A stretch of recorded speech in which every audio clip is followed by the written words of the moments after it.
সবাই কালিমাতুশ শুকর আদায় করি। আমরা মুহাব্বাতান চুপে চুপে বলে উঠছি আলহামদুলিল্লাহ। সম্মানিতা মা,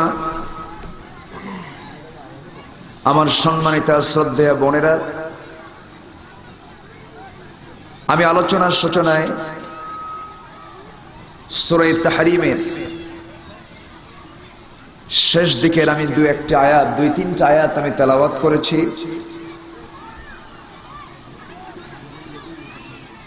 আল্লাহ রাব্বুল আলামিন এই জায়গায় চারজন নারীর দৃষ্টান্ত উপস্থাপন করেছেন।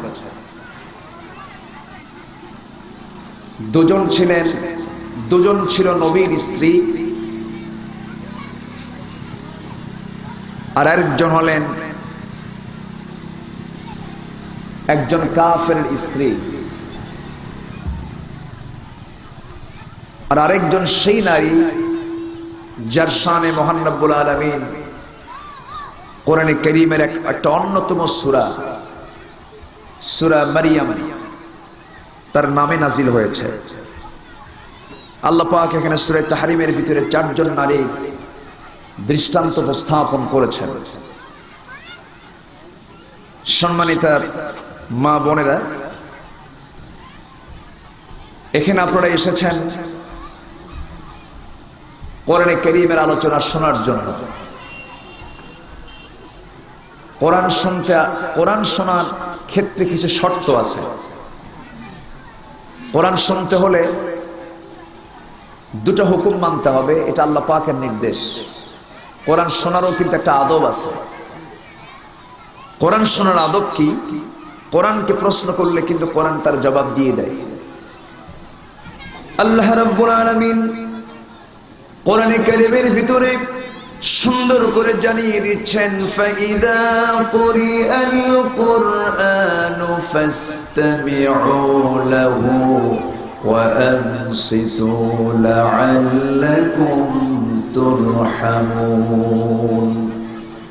যখন তোমাদের সামনে কোরআনে কারীম তেলাওয়াত হয়, কোরআনে কারীমের যখন আলোচনা শুরু হয়ে যায়, তখন তোমাদের দায়িত্ব হলো দুইটা।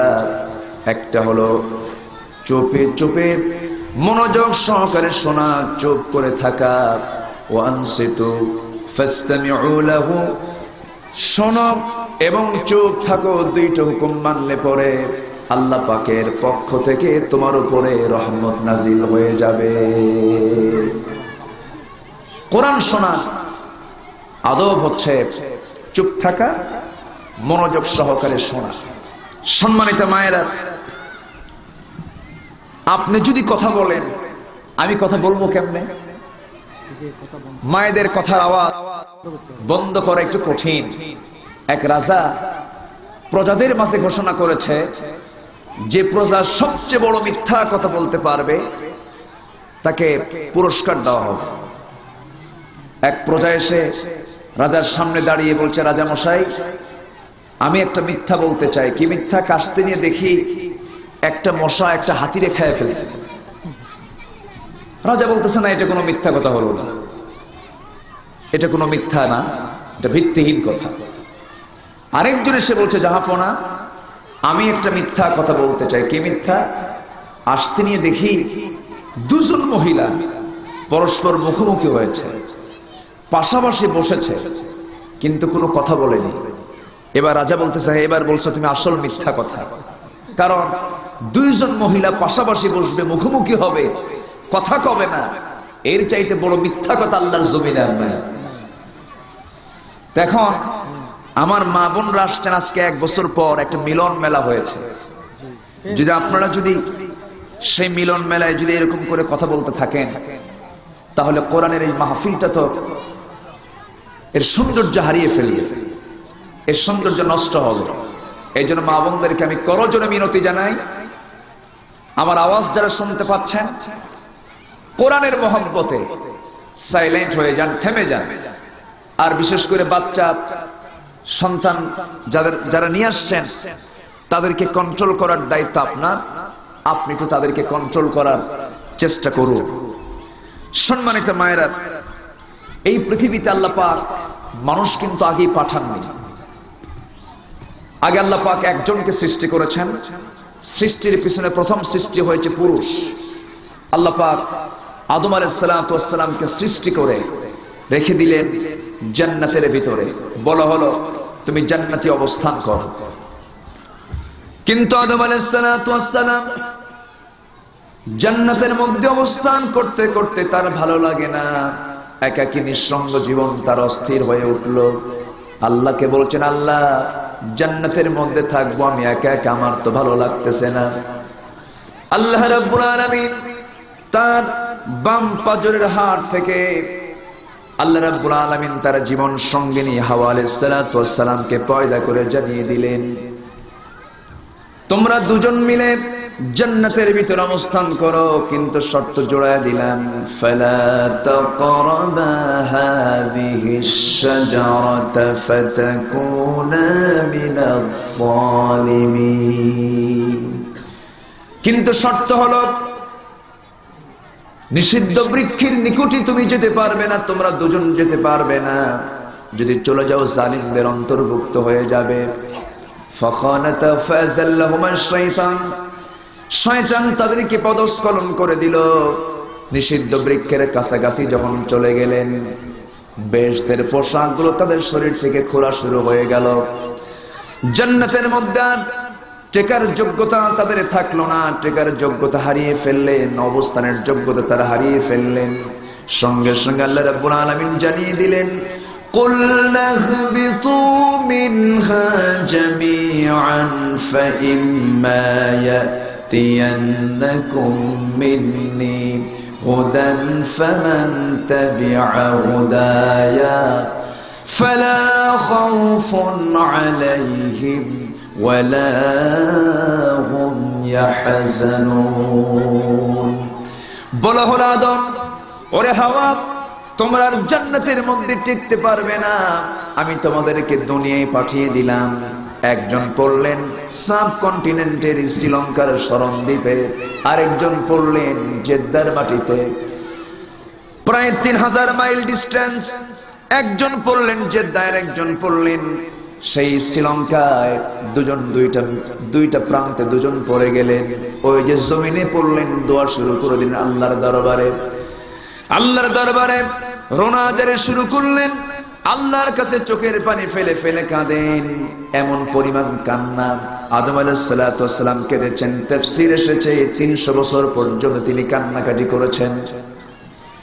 যে দোয়া পড়ে তিনি আল্লাহর কাছে চোখের পানি ফেলে ফেলে কেঁদেছেন, সেই দোয়াটা আল্লাহ রাব্বুল আলামিন কোরআনে কারীমের মধ্যে কোট করে দিয়েছেন, রব্বানা যালামনা আনফুসানা ওয়া ইল্লাম তাগফির লানা ওয়া তারহামনা লানাকুনান্না মিনাল খাসিরিন।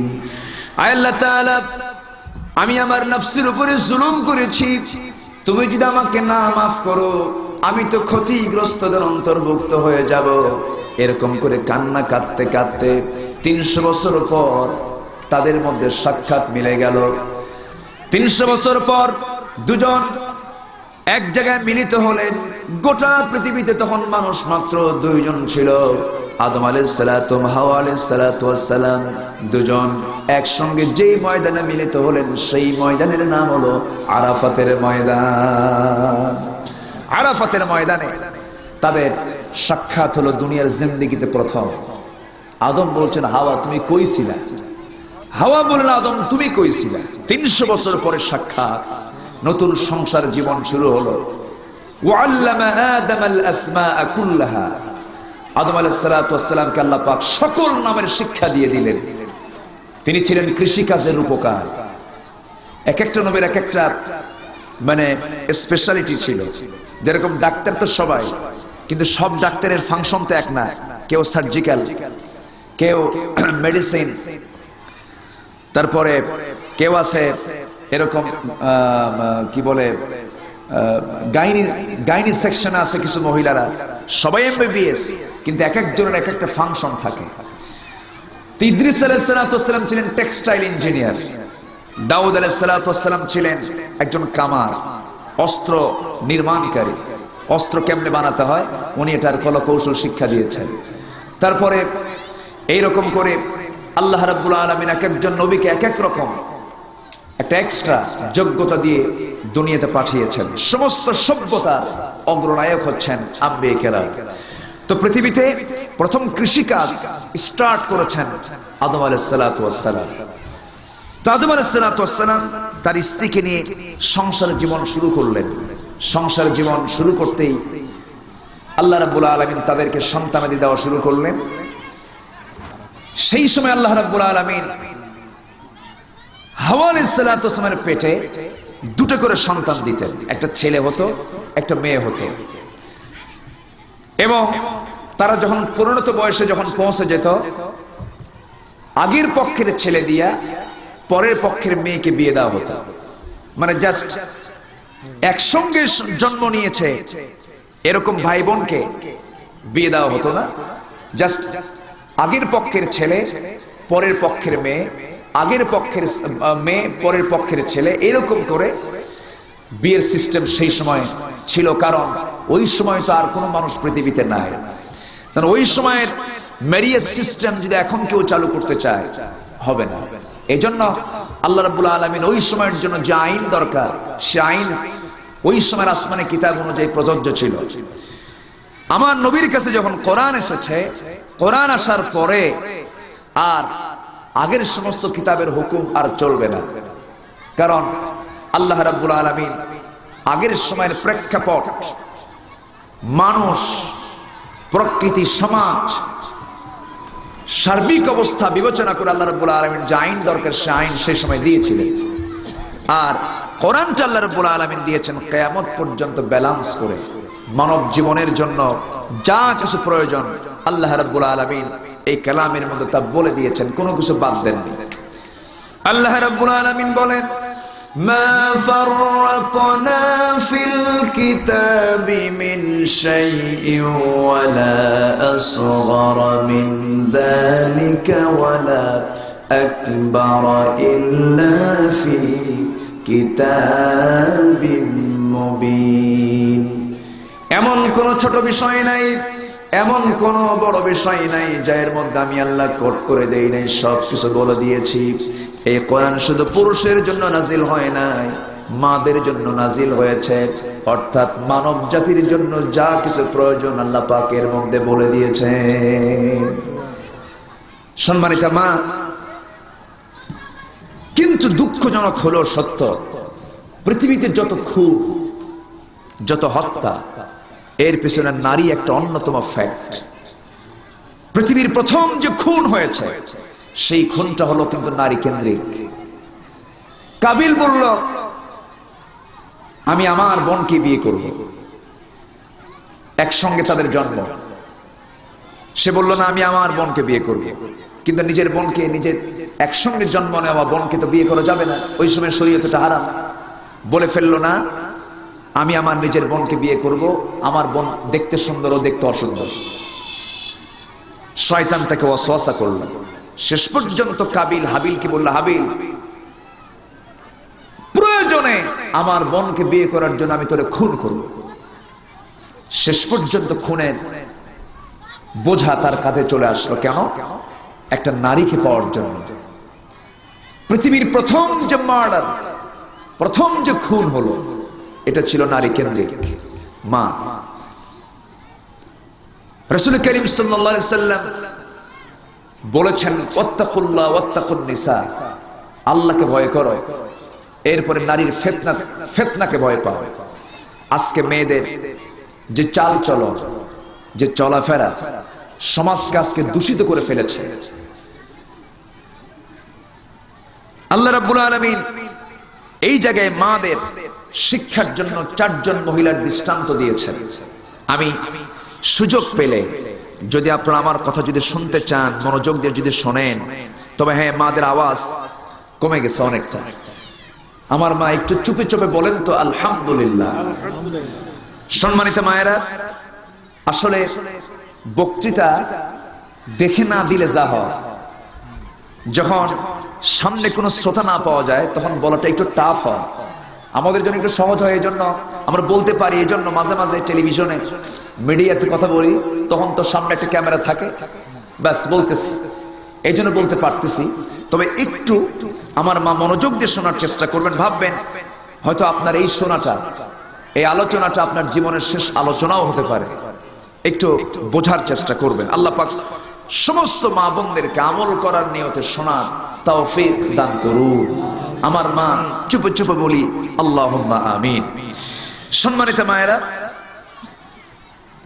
আল্লাহ রাব্বুল আলামিন যে হেদায়েতের মালিক, হেদায়েত দেবেন আল্লাহ পাক, এটার চরম দৃষ্টান্ত হলো আপনি, আপনার স্বামী ভালো হলে আপনি ভালো হবেন এমন কোনো গ্যারান্টি কেউ দিতে পারবে না।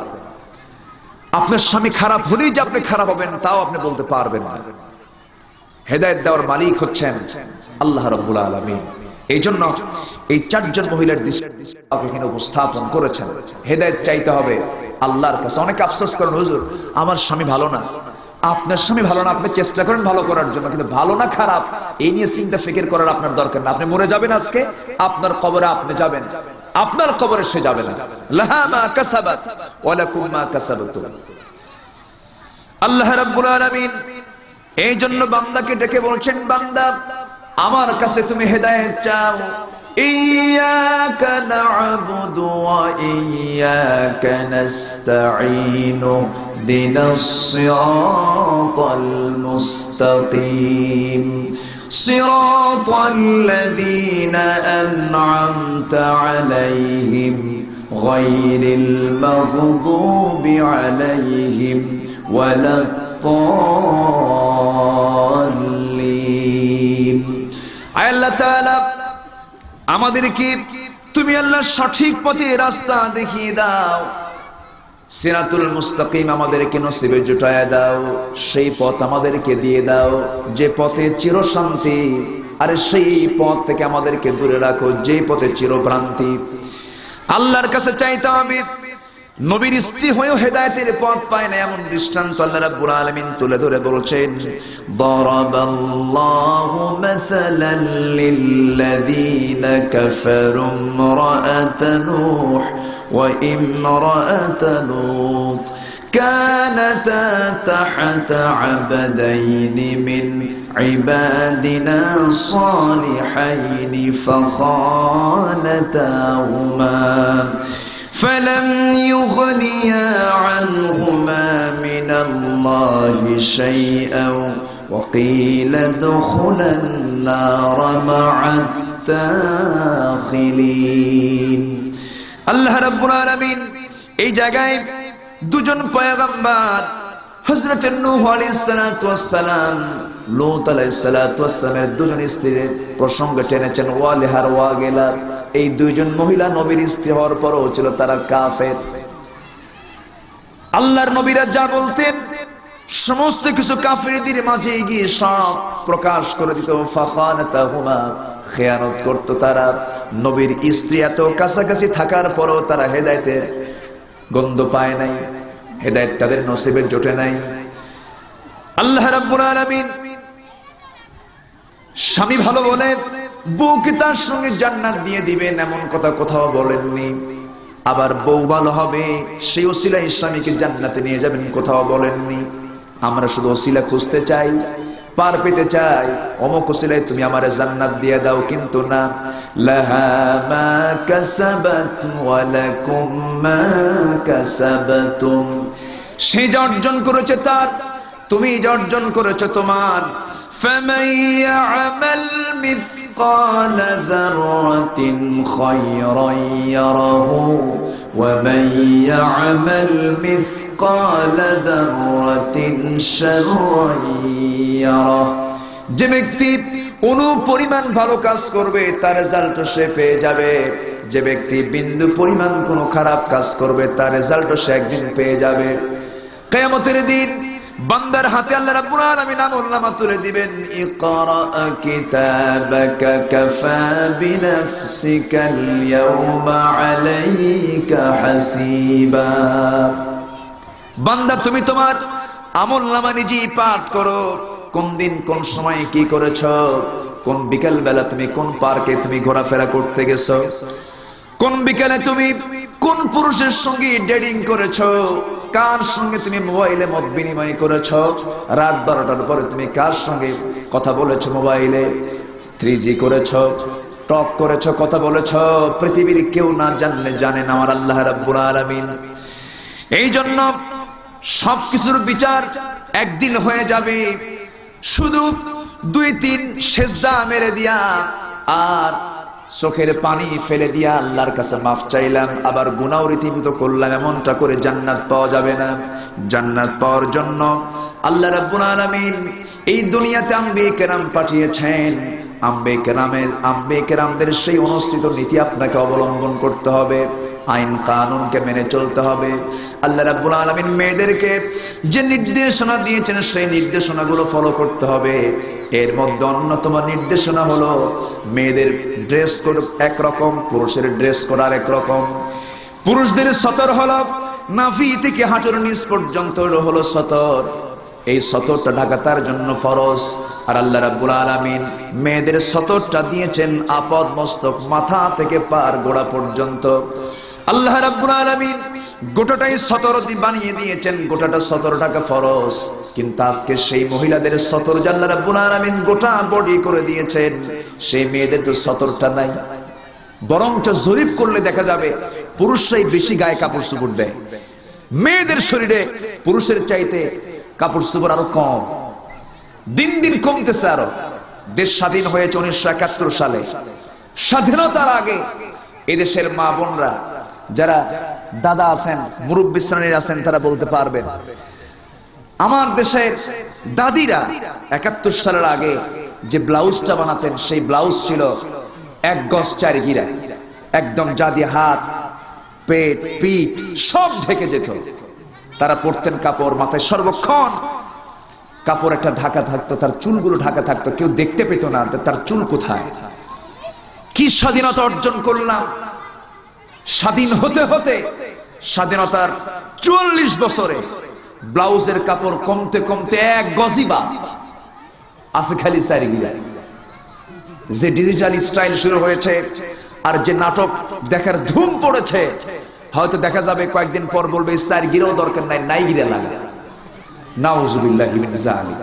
আমার মা এই জাতীয় চিন্তা মাথায় আনলে পরে আপনাকে জাহান্নামের পোশাক পরে আল্লাহ পাক আপনাকে জাহান্নাম দিয়ে দিবে।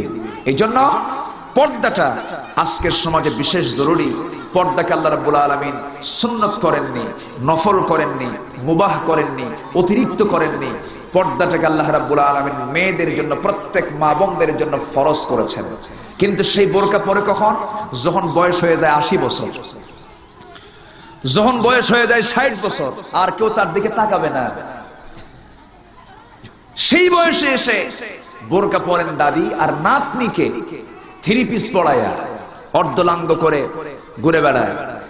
নানির দাদির গায়ে বোরকা, নাতনির গায়ে বোরকা নাই। বোরকা দরকার ছিল নানির গায়ে না নাতনির গায়ে? নাতনির গায়ে দরকার ছিল। মা, আপনি বুড়ি হয়ে গেছেন, বুড়ি মানুষের জন্য যতটুকু পর্দার জরুরত তার চেয়ে বড় জরুরত তো কম বয়স্কা, অল্প বয়স্কা মহিলার জন্য, প্রাপ্তবয়স্ক ষোড়শী মেয়েদের জন্য আল্লাহ পাক বিশেষ করে অবিবাহিতদের জন্য আরো বেশি জরুরি। আমার মা যারা এসেছেন, মেহেরবানি করে আমি তাদেরকে করজোরে মিনতি জানাই। একজন পুরুষ জান্নাতে যাবে, অনেক প্রশ্নের সম্মুখীন তাকে কিয়ামতের দিন হতে হবে। কিন্তু একজন নারীকে কিন্তু তা নয়। নারীকে প্রশ্ন করা হবে না এটা কোন পথে কামাই করেছে, কোন পথে খরচ করেছে, কারণ সংসার পরিচালনার দায়িত্ব হলো নারীর নয়, পুরুষের। যার পরিচালনার দায়িত্ব তার হিসাব দিতে হবে। আপনার তো সেই দায়িত্ব নাই। আল্লাহ পাক আপনাকে সেই দায়িত্ব মুক্ত করে দিয়েছেন। খোরপোশের দায়িত্ব সম্পূর্ণ স্বামীর উপরে। স্বামী নাই ভাইয়ের উপরে, ভাই নাই বাবার উপরে। তারা একজনের নিয়ন্ত্রণাধীন হয়ে থাকবে। কিন্তু দুঃখজনক হলেও সত্য, জাহান্নামে যাবে পুরুষের চাইতে মহিলা বেশি। কেন জাহান্নামে যাবে? এর অন্যতম কারণ হলো পর্দাহীনতা। পর্দার নাই আজকে সমাজে মেয়েদের। কয়জন মহিলা বোরকা পরে? তার সে বোরকাটা পরে, সে বোরকাটার কোনো জাত জুত নাই। সে বোরকাটা যা হবে এটা শালীনপূর্ণ, সে বোরকার মধ্যে কত কালার, লাল, লাল, নীল, হলুদ, বিভিন্ন কালার দিয়া বোরকাটাকে সুসজ্জিত করা হয়েছে। না, বোরকা হবে এক কালার, কালো হবে, এক কালারের বোরকা। এবং সেই বোরকাটার মানে যে ডিজাইনটা হবে সেটা হবে ঢিলা ঢালা, যেন পড়তে সুবিধা হয়। আপনার যে বডি স্ট্রাকচার এটা যেন প্রদর্শিত না হয়, এটা যেন ঢেকে থাকে, এটা যেন মানে জিনিসটা বোরকা ঢিলা থাকার কারণে যেন প্রদর্শিত না হয়, এমন জাতীয় বোরকা আপনাকে পড়তে হবে। এখন দেখি ইদানিং কিছু স্টাইল নেমেছে, মাথায় হিজাব ঠিকই লাগায় কিন্তু নিচে পাজামা পরে, স্কিন পায়জামা। তাহলে আপনি নিচে স্কিন পাজামা পরলেন আর মাথায় হিজাব পরলেন, ওই লোকের মতো এক লোক পাগড়ি ছাড়া নামাজ পড়ে না। তো চলে গেছে জমিতে ধান লাগাতে, ঠিক দ্বিপ্রহর দুপুর বেলা।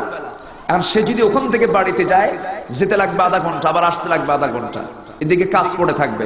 বেচারা ভাবলো খামাকা যায় আর কি লাভ, এই জায়গায় জোহর নামাজটা পড়ে নেই। কিন্তু তার অভ্যাস হলো সে প্রত্যেকটা 5 ওয়াক্তে সে পাগড়ি পরে নামাজ পড়ে। সেদিন সে আর পাগড়ি নিয়ে যায় নাই, পরনে ছিল লুঙ্গি। তো এখন নামাজ পড়তে নিয়ে ভাবতেছে সারা জীবন পাগড়ি দিয়ে নামাজ পড়ছে, আজকে পাগড়ি ছেড়ে নামাজ পড়বো না, অসম্ভব ব্যাপার। সে লুঙ্গি খুইলে পাগড়ি বানাইছে। এখন বিষয়টা হলো লুঙ্গি পড়া হলো ফরজ আর পাগড়ি মাথায় দেওয়া হলো সুন্নত। তো আপনি মাথায় হিজাব লাগালেন, নিচে আপনার পাজামা ঠিক নাই, পোশাক ঠিক নাই, সেই হিজাব লাগা, সেই নেকাব লাগায় আপনার লাভটা কি? এই জন্য আপনার আপ টু বটম, মাথা থেকে পা পর্যন্ত আল্লাহ পাক আপনাকে ঢাকতে বলেছেন ঢিলে ঢালা কাপড় চোপড় দিয়ে। আইয়ুদনিনা আলাইহিন্না মিন জালাবিহিন্না। আহা, রাসূলুল্লাহর সাহাবীরা, মহিলা সাহাবীরা পর্দার ব্যাপারে কত সতর্ক ছিলেন। রাসূল কত শক্ত পর্দার দিকে তার ইঙ্গিত ছিল। হযরত আয়েশা সিদ্দিকা রাদিয়াল্লাহু তাআলা আনহা আমার নবীর পিছনে দাঁড়ানো, একজন অন্ধ সাহাবী নবীর সঙ্গে দেখা করার জন্য আসতেছিলেন। আমার নবীজি বলছেন, আয়েশা ভিতরে চলে যাও, আমার সঙ্গে একজন সাহাবী দেখা করার জন্য আসতেছে। হযরত আয়েশা বলেন, ইয়া রাসূলুল্লাহ, যে সাহাবী আপনার সঙ্গে দেখা করতে আসে সেই তো অন্ধ মানুষ, চোখে দেখে না। আমার নবীজির চক্ষু রক্তিম আকার ধারণ হলো। নবীজি খেপে গিয়ে রেগে গিয়ে বলছেন, আয়েশা রে, সেই লোকের চোখ অন্ধ হতে পারে, তোমার চোখ তো অন্ধ নয়, ভিতরে চলে যাও। এতটুকুন সতর্ক আমার নবীজি পর্দার ব্যাপারে ছিলেন। একদিন ফাতিমা রাদিয়াল্লাহু তাআলা আনহা তার বাড়ির সামনে দিয়ে আমার রাসূল হেঁটে হেঁটে যাচ্ছিলেন, রাস্তা দিয়ে যাচ্ছিলেন। এমন সময় ফাতিমার মুখ থেকে অপ্রয়োজনীয় একটা কথা উচ্চ স্বরে নবীর কানে চলে আসলো। আমার নবীজি ঘরের মধ্যে ঢুকে বলছেন, ফাতিমা রে, রাস্তা থেকে তোমার আওয়াজ শুনতে পেলাম, এই আওয়াজটা আমি তোমার পিতা না হয়ে অন্য কেউ শুনলে তোমার পর্দার খেলাফ হয়ে যেত। আমার নবীজি এতটুকুন পর্দার ব্যাপারে সোচ্চার ছিলেন। মা, আপনার কথার পর্দা, আপনার চলাফেরার পর্দা, আপনার আচরণের পর্দা, সমস্ত কিছুর ক্ষেত্রে আপনাকে সংযমী হতে হবে। আল্লাহ রাব্বুল আলামিন সেজন্য বলে দিয়েছেন, ওয়াকারনা ফি বুয়ুতিকুন্না ওয়ালা তাবাররাজনা তাবাররুজাল জাহিলিয়াতিল উলা। ও নারী সমাজ, বাড়ির ভিতর অবস্থান করো। বাড়ি তোমার বিশাল বড় অফিস, বিশাল বড় কার্যালয়, সেখানে আছে ছেলে মেয়ে, সেখানে আছে পরিবার, সেখানে অফিস মেইনটেইন তোমাকে করতে হবে, তোমাকে রান্না বান্না করতে হবে, তোমাকে বাচ্চাদেরকে খাওয়াতে হবে, দুধ পান করাতে হবে। যদি কোনো মা সন্তানকে যদি পরিপূর্ণ দুধ পান করাতে যদি সফল হয়ে যায়, নফল নামাজ পড়লে যে সওয়াব, 24 ঘন্টা নফলের সওয়াব আল্লাহ পাক ওই মহিলার আমলনামায় দিয়ে দিবে। এখন মায়েরা দুধ খাওয়ায় না, দুধ খাওয়ালে স্বাস্থ্য নষ্ট হয়ে যাবে, আমার যৌবন নষ্ট হয়ে যাবে। দুধ না খাওয়ায় ফিডার খাওয়া, আবার ফিডারও খাওয়াতে চায় না, স্বামীকে ধমক মেরে কাইদ করে থিয়ে বলে, আমার অফিস আছে, তুমি আমার সন্তানটা দেখো, তুমি দুধ খাওয়াও। দুধ খাওয়ানোর দায়িত্ব স্বামীরে দিয়ে থুয়ে যায়। ওগুলো কি স্বামীর আল্লাহই জানে ওগুলো কি। স্বামীরে থুয়ে চলে গেল, সারাদিন অফিস ওয়ার্ক করলো। মা, সমাজ ব্যবস্থা যদি ওলট পালট হয়ে যায়, সেই জায়গায় চেইন অফ কমান্ড থাকে না, সমাজ ব্যবস্থা থুবড়ে পড়ে, ভেঙ্গে পড়ে। এই জন্য আপনার যেখানে কার্যক্রম, সেই কার্যক্রম সেখানে আপনাকে চালাতে হবে। আপনার যে কাজ, সেই কাজ আপনাকে ফুলফিল করতে হবে। কাজের মেয়ের কাছে, বাড়িতে আপনার একটা কাজের মেয়ে রেখে দিয়েছেন, সেই কাজের মেয়ের কাছে আপনার সন্তানকে আপনি রেখে গেলেন, সকাল থেকে সন্ধ্যা পর্যন্ত ওই মেয়েটাকে আপনার ছেলেটাকে আপনার সন্তানকে লালন পালন করলো, ও যা বলবে ও তা শিখবে, ও যা শিখাবে ও তাই শিখবে, আপনি তাকে টাইম দিতে পারলেন না। আপনার কোল ছিল সন্তানের জন্য সবচেয়ে বড় বিদ্যালয়। এই মাহরুম হচ্ছে আজকে সন্তানরা। প্রগতির নামে এগুলো প্রগতি নয়, এগুলো দুর্গতি। মেয়ের আজকে শেষ হয়ে যাচ্ছে, সমাজ ব্যবস্থা আজকে ধ্বংসের দিকে চলে যাচ্ছে। কেন? পর্দাহীনতার এর চেয়ে মূল বাধা। আমার মা, আপনাকে পর্দার ব্যাপারে অত্যন্ত সজাগ ভূমিকা রাখতে হবে। ফাতিমার মতো একজন মহিলা এত গরিব ছিলেন, মা ছিলেন খাদিজাতুল কুবরা রাদিয়াল্লাহু তাআলা আনহা, এত বড় ধনী মহিলা, মক্কার সবচেয়ে বড় ধনকুবের একজন মহিলা ছিলেন খাদিজাতুল কুবরা। তার মেয়ে হচ্ছেন ফাতিমা রাদিয়াল্লাহু তাআলা আনহা। এত গরিবের সঙ্গে তার বিয়ে হলো, একটা নির্দিষ্ট ঘরও ছিল না, কোনদিন নতুন কোন জামা ফাতিমা পড়তে পেরেছেন এমন কোন রেকর্ড নাই, বরঞ্চ একদিন নতুন জামা পরিয়ে বানিয়েছেন পড়বেন। এমন সময় এক সায়েল এসে, এক গরিব লোক এসে তার দরজার সামনে এসে বলছে, ফাতিমা, আমার তো কোনো নতুন কাপড় নাই, কোন একটা কাপড় দেওয়া যাবে কি? উনি একটা তার ব্যবহৃত কাপড় বের করে তাকে দিতে নিয়েই ভাবলেন, লান তানালুল বিররা হাত্তা তুনফিকু মিম্মা তুহিব্বুন, আমি তো আয়াতের পরিপন্থী কাজ করে ফেললাম, আমার প্রিয় কাপড় চোপড়ের মধ্যে তো ওই নতুন কাপড়টাই। উনি সেই নতুন কাপড়টা তারে হাদিয়া স্বরূপ দিয়ে দিলেন। জীবনে তার আর নতুন কাপড় কিসমতে জোটে নাই। ফাতিমা রাদিয়াল্লাহু তাআলা আনহা এত কষ্ট করে তার জীবনটা তিনি পাড়ি দিয়েছেন। রাসূল যখন ফাতিমাকে বিয়ে দিবেন, সেই এত কষ্ট থাকার পরেও একটা দিন তার পর্দার খেলাফ হয়নি, পর্দা কোনোদিন ছুটে যায়নি। ফাতিমা রাদিয়াল্লাহু তাআলা আনহাকে রাসূল বিয়ে দিবেন, সবাই প্রস্তাব দিচ্ছে, ধনী ধনী সাহাবীরা। রাসূল বললেন, না, আমার পছন্দের লোক এখনো আসেনি। সবার প্রস্তাব দেওয়া শেষ, হযরত আলী শুধু প্রস্তাব দেওয়াটা বাদ আছে। সবাই বলছে, আলী তুমি বিয়ের প্রস্তাব দিয়ে দাও। আলী বলছেন, আমি বিয়ের প্রস্তাব কেমনে দেব? আমার তো কোনো ঘর নাই, বাড়ি নাই। রাসূল তার মেয়েকে রাখবেন কোথায়? আমাকে বিয়ে দিয়ে তো রাসূল বিপদে পড়ে যাবেন। সবাই বলে ফেললো, না, আলী তোমার অপেক্ষায় মনে হয় রাসূল আছেন, তুমি গিয়ে দেখো তো রাসূল রাজি হয় নাকি। হযরত আলী রাসূলের সামনে গিয়ে দাঁড়ালেন, সালাম দিয়ে চুপ করে দাঁড়ায় থাকলেন। কি যেন বলবেন, কিন্তু বলার সাহস পাচ্ছেন না। রাসূল বলছেন, ওরে আলী, আমার সামনে তুমি দাঁড়িয়ে দাঁড়িয়ে কি যেন বলতে চাও বলো। হুজুর কি যে কব নিজেও জানি না। রাসূল বলেন, তুমি কি আমার মেয়েকে বিয়ে করবা নাকি? হুজুর দিলে করব। আমার নবীজি বললেন, বিয়ে তো দেবো আমি, কিন্তু তোমার কোনো টাকা পয়সা আছে নাকি? মোহরানার টাকা না দিলে বিয়েটা দেবো কেমনে আমি? এবার আলী বলছেন, হুজুর মোহরানার টাকা পাবো কোথায়? আমার তো কোনো টাকা পয়সা নাই, আমার ঘর বাড়ি নাই, আমার টাকা পাবো কোথায়? রাসূল বলেন, তোমার কাছে কি আছে? এই যে একটা ঢাল আছে আর তরবারি আছে।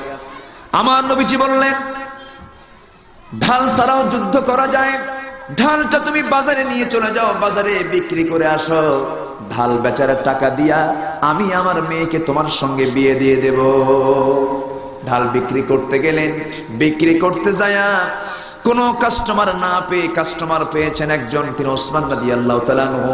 ওসমান রাদিয়াল্লাহু আনহু বলছেন, হে আলী, তুমি ঢাল নিয়ে বাজারে আসছো কেন? কি হয়েছে তোমার?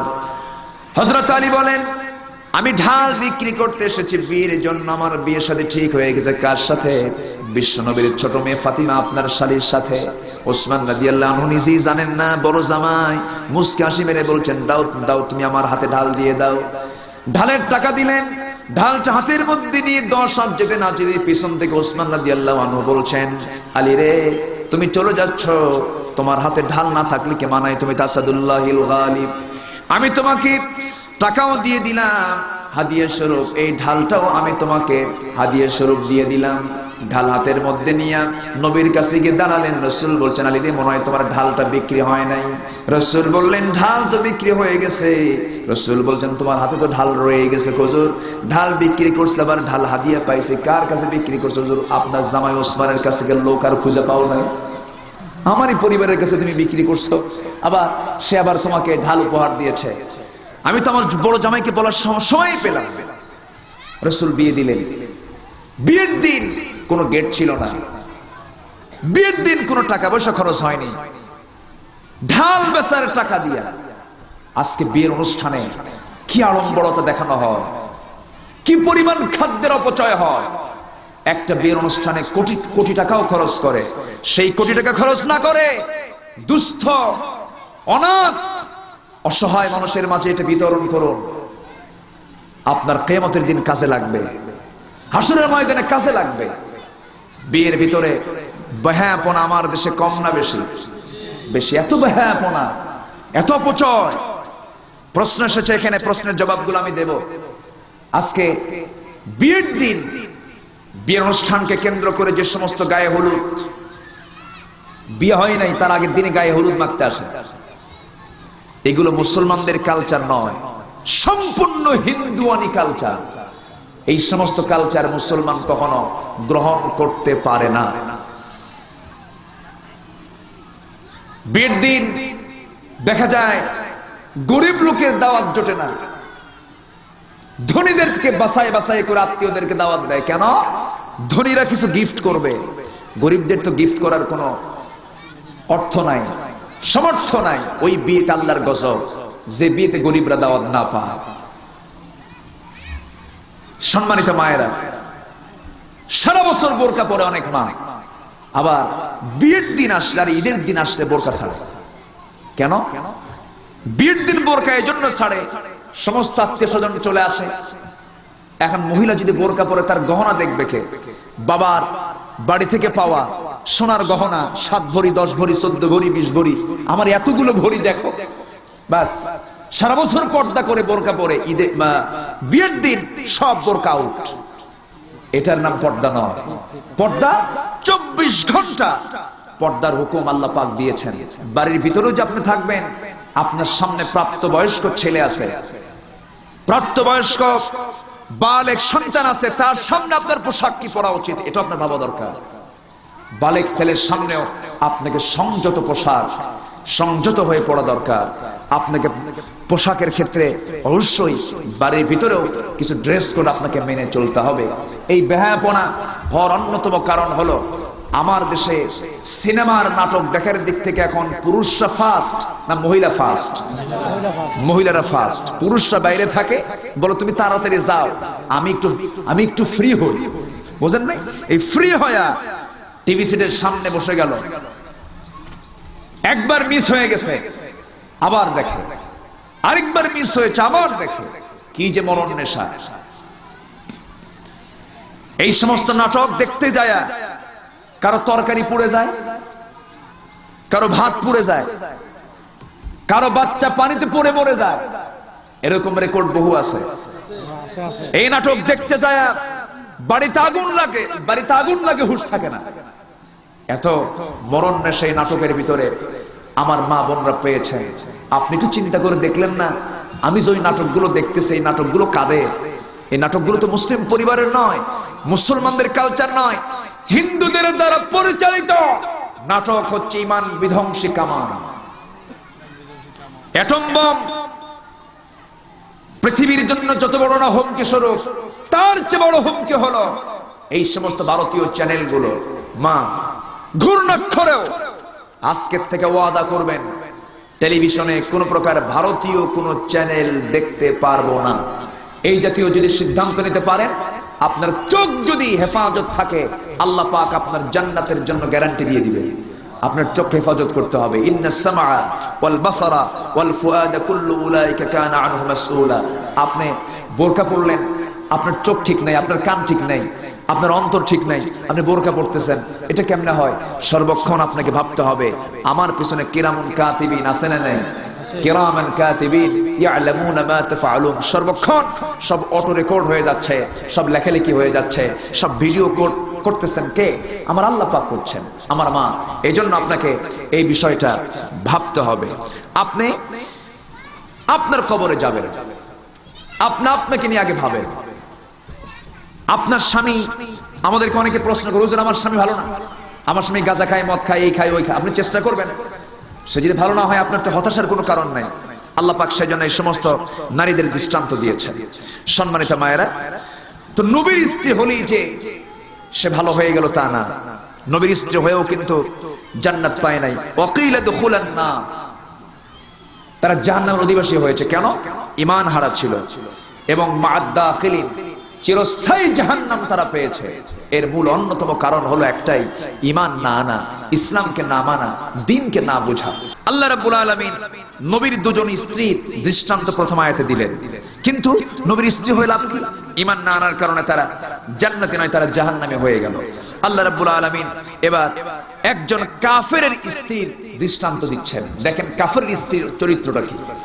আল্লাহ রাব্বুল আলামিন সেই নারীর ইতিহাস তুলে ধরে বলছেন, দারাবাল্লাহু মাসালাল লিল্লাযীনা আমানু ইমরাআত ফিরআউন ইয ক্বালাত রাব্বি ইবনি লি ইনদাকা বাইতান ফিল জান্নাতি ওয়া নাজ্জিনি من فرعون وعمله ونجني من القوم الظالمين।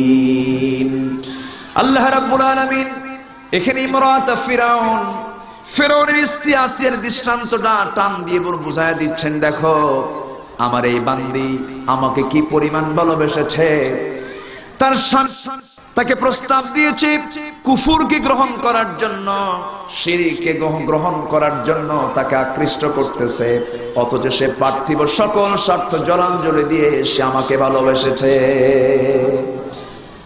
আসিয়া আলাইহিস সালাতু ওয়াস সালামকে ফিরআউন যখন বলে ফেললো, ওরে আসিয়া তুমি আমার রাজরানী, তুমি কি চাও সবকিছু দিয়ে দেব, তুমি আমাকে রব হিসেবে মানো, মুসার দিনকে তোমাকে ছাড়তে হবে, কিন্তু আসের একটাই কথা, ইসলাম কবুল করেছে সব ছাড়বো, কিন্তু আল্লাহর দিন থেকে এক চুল পরিমাণ নড়বো না।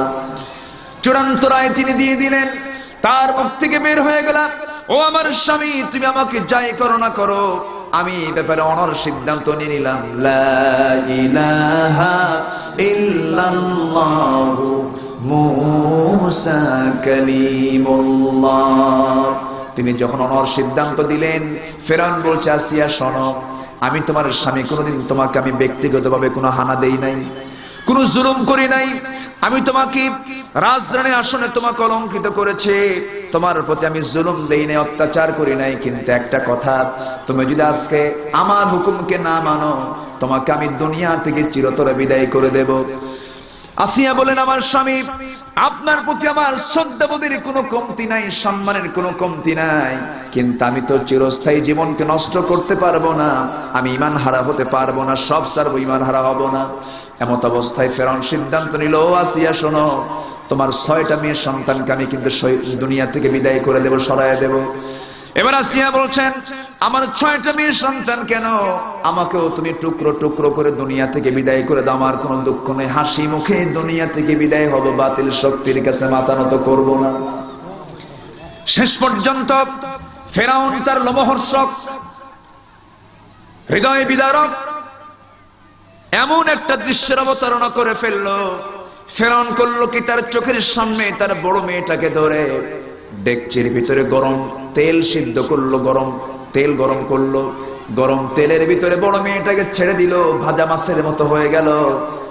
স্ত্রীকে বলছে, আমার এই আসিয়া তুই দেখ, বড় মেয়েটাকে আমি দুনিয়া থেকে কেমনে বিদায় করলাম, তুই কি ইসলাম ছাড়বি না? দ্বিতীয় সন্তানকে নিক্ষেপ করা হলো, দ্বিতীয় সন্তানকেও দুনিয়া থেকে বিদায় করে দেওয়া হলো। আসিয়া অনড় ভূমিকা পালন করছেন। এরকম করে 5টা মেয়েকে দুনিয়া থেকে বিদায় করার পর সর্বশেষ কন্যা সন্তানটা তার কোলের মধ্যে ছিল। কোলে থাকা সন্তানকে বলতেছে, শোনো আসিয়া, এখনো একটা সম্বল রয়ে গেছে, তুমি কি করবা বলো? আসিয়া বলছেন, আমার কিছুই করার নাই, আমি ইসলাম ছাড়তে পারবো না। সঙ্গে সঙ্গে ফিরআউন হাত লাগায় দিল সন্তানের দিকে। সন্তানটা বাবার কোলের দিকে চলে গেল, কারণ বাবার কোল তো নিরাপদ হতেই পারে। সন্তানটা বাবাকে বিশ্বাস করে নিয়ে সেই বাবার কোলে যখন চলে গেছে, বাপ সন্তানকে কোলের মধ্যে নিয়ে ফিরআউন করলো কি, ওই ডেকচির মধ্যে নিক্ষেপ করলো। সন্তানটাও দুনিয়া থেকে বিদায় হয়ে গেল, কেউ আর রইল না। এবার বলছে, আসিয়া শোনো, এখনো সময় আছে, কি করবে বলো? আসিয়া তিনি এবার হাসি মুখে বরণ করে নিয়ে বলছেন, স্বামী গো, আমার নাকের ভিতরে জান্নাতের সুঘ্রাণ পেতেছি। শেষ পর্যন্ত ফিরআউন খেপে গিয়ে রেগে গিয়ে ফিরআউনা ওয়া হামানা ওয়া জুনুদাহুমা, সমস্ত মন্ত্রীবর্গকে ডাক দিয়ে, যেহেতু তার পারিবারিক ডিসিশন, পারিবারিক ফাংশন, সবাইকে সঙ্গে পরামর্শ করে সিদ্ধান্ত হলো তাকে দুনিয়া থেকে বিদায় করে দেওয়া। আসিল সালাতু ওয়াসসালামকে দুনিয়া থেকে বিদায় করা হচ্ছে। এমন সময় তিনি দোয়া করছেন, আল্লাহর দরবারে কি দোয়া করছেন?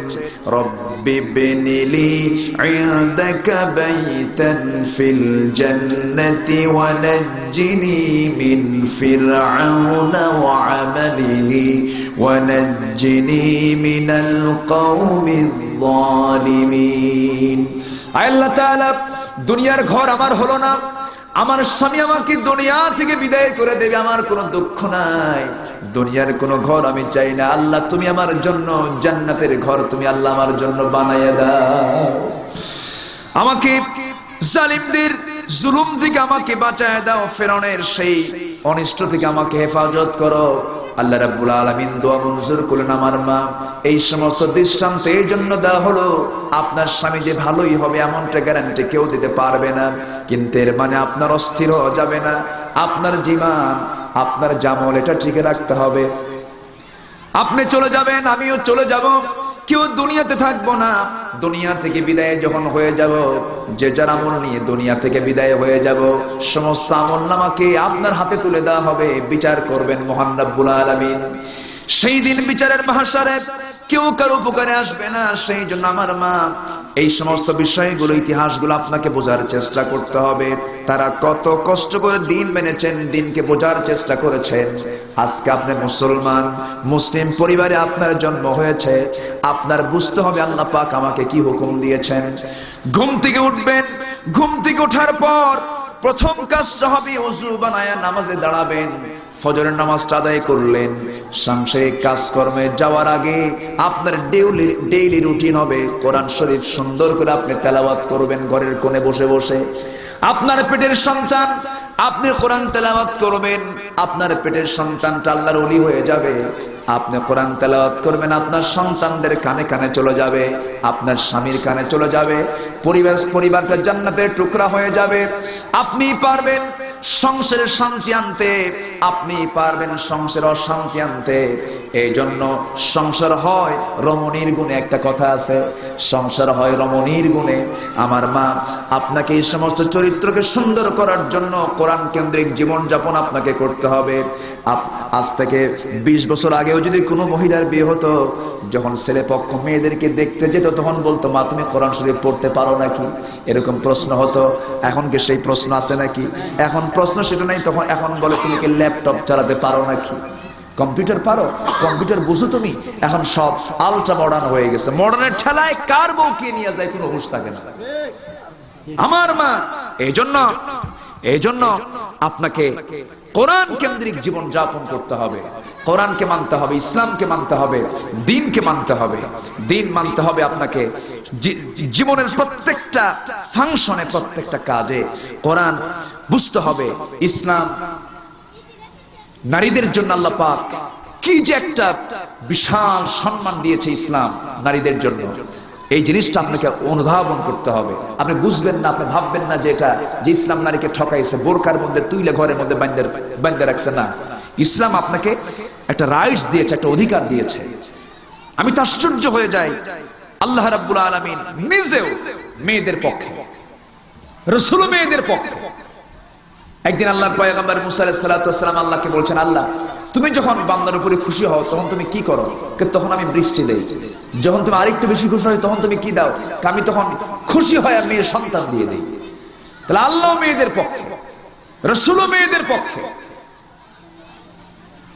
রাসূল বলেছেন, যার ঘরে 3টা মেয়ে তার জন্য 3টা পৃথক জান্নাত। আল্লাহ পাক তার রাসূলকে দিয়ে মেয়েদের অধিকার প্রতিষ্ঠা করেছেন। আর আজকে সেই মেয়েদের যে চাল চলন, যে চলাফেরা, মার্কেট গুলোতে এখন পুরুষের চাইতে মহিলা বেশি দেখা যায়। পার্কে বয়ফ্রেন্ডদেরকে নিয়ে সন্ধ্যা শুধু নয়, রাত 10টা 11টা 12টা পর্যন্ত ক্যাম্পাসের সামনে তারা আড্ডা মারতেছে। মা, আপনাকে বোঝা উচিত আমি মুসলিম পরিবারের মেয়ে, আমার নির্দিষ্ট একটা আইন কানুন ইসলাম মেনে আমাকে চলতে হবে। এই 60-70 বছরের জিন্দেগি পার হওয়ার পর যে জিন্দেগি সামনে পড়ে আছে, এটা কি ক্ষণস্থায়ী না চিরস্থায়ী? চিরস্থায়ী একটা জীবন আপনার সামনে পড়ে আছে। এই বিষয়টা আপনাকে একটু ফিল করার চেষ্টা করতে হবে। সম্মানিতা মা, সাংসারিক জীবনে অনেক বিপদ আসতে পারে, মুসিবত আসতে পারে, ঝড়ঝাপটা আসতে পারে, কলহ লাগতে পারে, শাশুড়ির সঙ্গে লাগতে পারে, তারপরে দেবর থাকে, ভাসুর থাকে, এই সমস্ত বিষয়ে আপনার অনেক জটিলতা আসতে পারে। এই ক্ষেত্রে জীবনের সকল জায়গায় ধৈর্যের পরিচয় কিন্তু দিতে হবে। মেয়েরা দেখবেন একটুতে ধৈর্যচ্যুতি ঘটে যায়, স্বামীর প্রতি রাগ ঝাক করে বলে তোমার সঙ্গে আমার সংসার করার কোনো ঠেকা নাই, তুমি আমার তালাক দিয়ে দাও। এরকম জাতীয় কিন্তু কথা কিন্তু মেয়েদের মুখ থেকে প্রায়শই শোনা যায়। এই জাতীয় কথা মা আপনি বলতে পারবেন না। স্বামীর সঙ্গে একটু গন্ডগোল হলেই বলে তোমার সঙ্গে সংসার করে আমার জীবনই শেষ। এরকম কথা কিন্তু মেয়েদের মুখ থেকে, অনেক মেয়েদের মুখ থেকে কিন্তু এগুলো শোনা যায়। এই জাতীয় কথা আমার মা এগুলো বলা যাবে না, ধৈর্যের পরিচয় দিতে হবে। ধৈর্যের পরিচয় দিয়েছেন ফাতিমা রাদিয়াল্লাহু তাআলা আনহা। সংসার কাকে বলে? কাপড় চোপড় নাই, ভাত নাই, খাবার নাই, 3 দিন না খাওয়া, কাউকে বললেন না। আমার নবীজি 3 দিন পরে এসে দেখেন ফাতিমার চেহারার দিকে তাকানো যাচ্ছে না, সালাম দিচ্ছেন। ফাতিমা রাদিয়াল্লাহু তাআলা আনহা কিন্তু মুখ নড়তেছে কিন্তু আওয়াজ বের হচ্ছে না। রাসূল বলছেন ফাতিমা তুমি কি খাও নাই কিছু? কাব্বা আজকে আমার 3 দিন গত হতে চললো, আমার পেটে কোনো খাবার যায়নি। আলাইহা কি বলে আন্নাহা জাইয়াতুন মুনযু সালাসাতা আইয়াম, আমি 3 দিন যাবত না খেয়ে আছি। রাসূল বললেন আলাইকি বিসসিবরি ইয়া বিনতি, ইয়া আমার কলিজার টুকরা মেয়ে, তোমাকেও ধৈর্য ধারণ করা উচিত। তোমার বাবা মুহাম্মদ বিন আব্দুল্লাহ আজকে 4 দিন যাবত না খাওয়া। রাসূল কষ্ট করেছেন, সাংসারিক জীবনে সুখ দুঃখ আসতে পারে। রাসূল বলেন ফাতিমা আমার কলিজার টুকরা হাসান হোসেন কই, তারাও কি না খাওয়া? রাসূল এবার ফাতিমা বলছেন আব্বা তারাও তেমন কিছু খায় নাই। রাসূল খুব কষ্ট পেলেন। রাসূল বিশেষ করে 2টা নাতিকে, বিশেষ করে হোসাইনকে রাসূল মহব্বত করতেন, কম না বেশি? বেশি মহব্বত করতেন। হোসাইনকে যখন তিনি পেতেন সব কাজ বাদ, হোসাইনকে তিনি টাইম দিতেন ঘন্টার পরে ঘন্টা। রাসূল হোসাইনকে খুব ভালোবাসতেন, ফাতিমাকে বেশি আদর করতেন, হোসাইনকে বেশি মহব্বত করতেন, খুব কাছে টানতেন এই দুজনকে। রাসূল বের হয়ে গেলেন যে দেখি তো এদের খাওয়ানোর কোনো ব্যবস্থা করা যায় কিনা। আমার নবীজি কাজের সন্ধানে বের হলেন।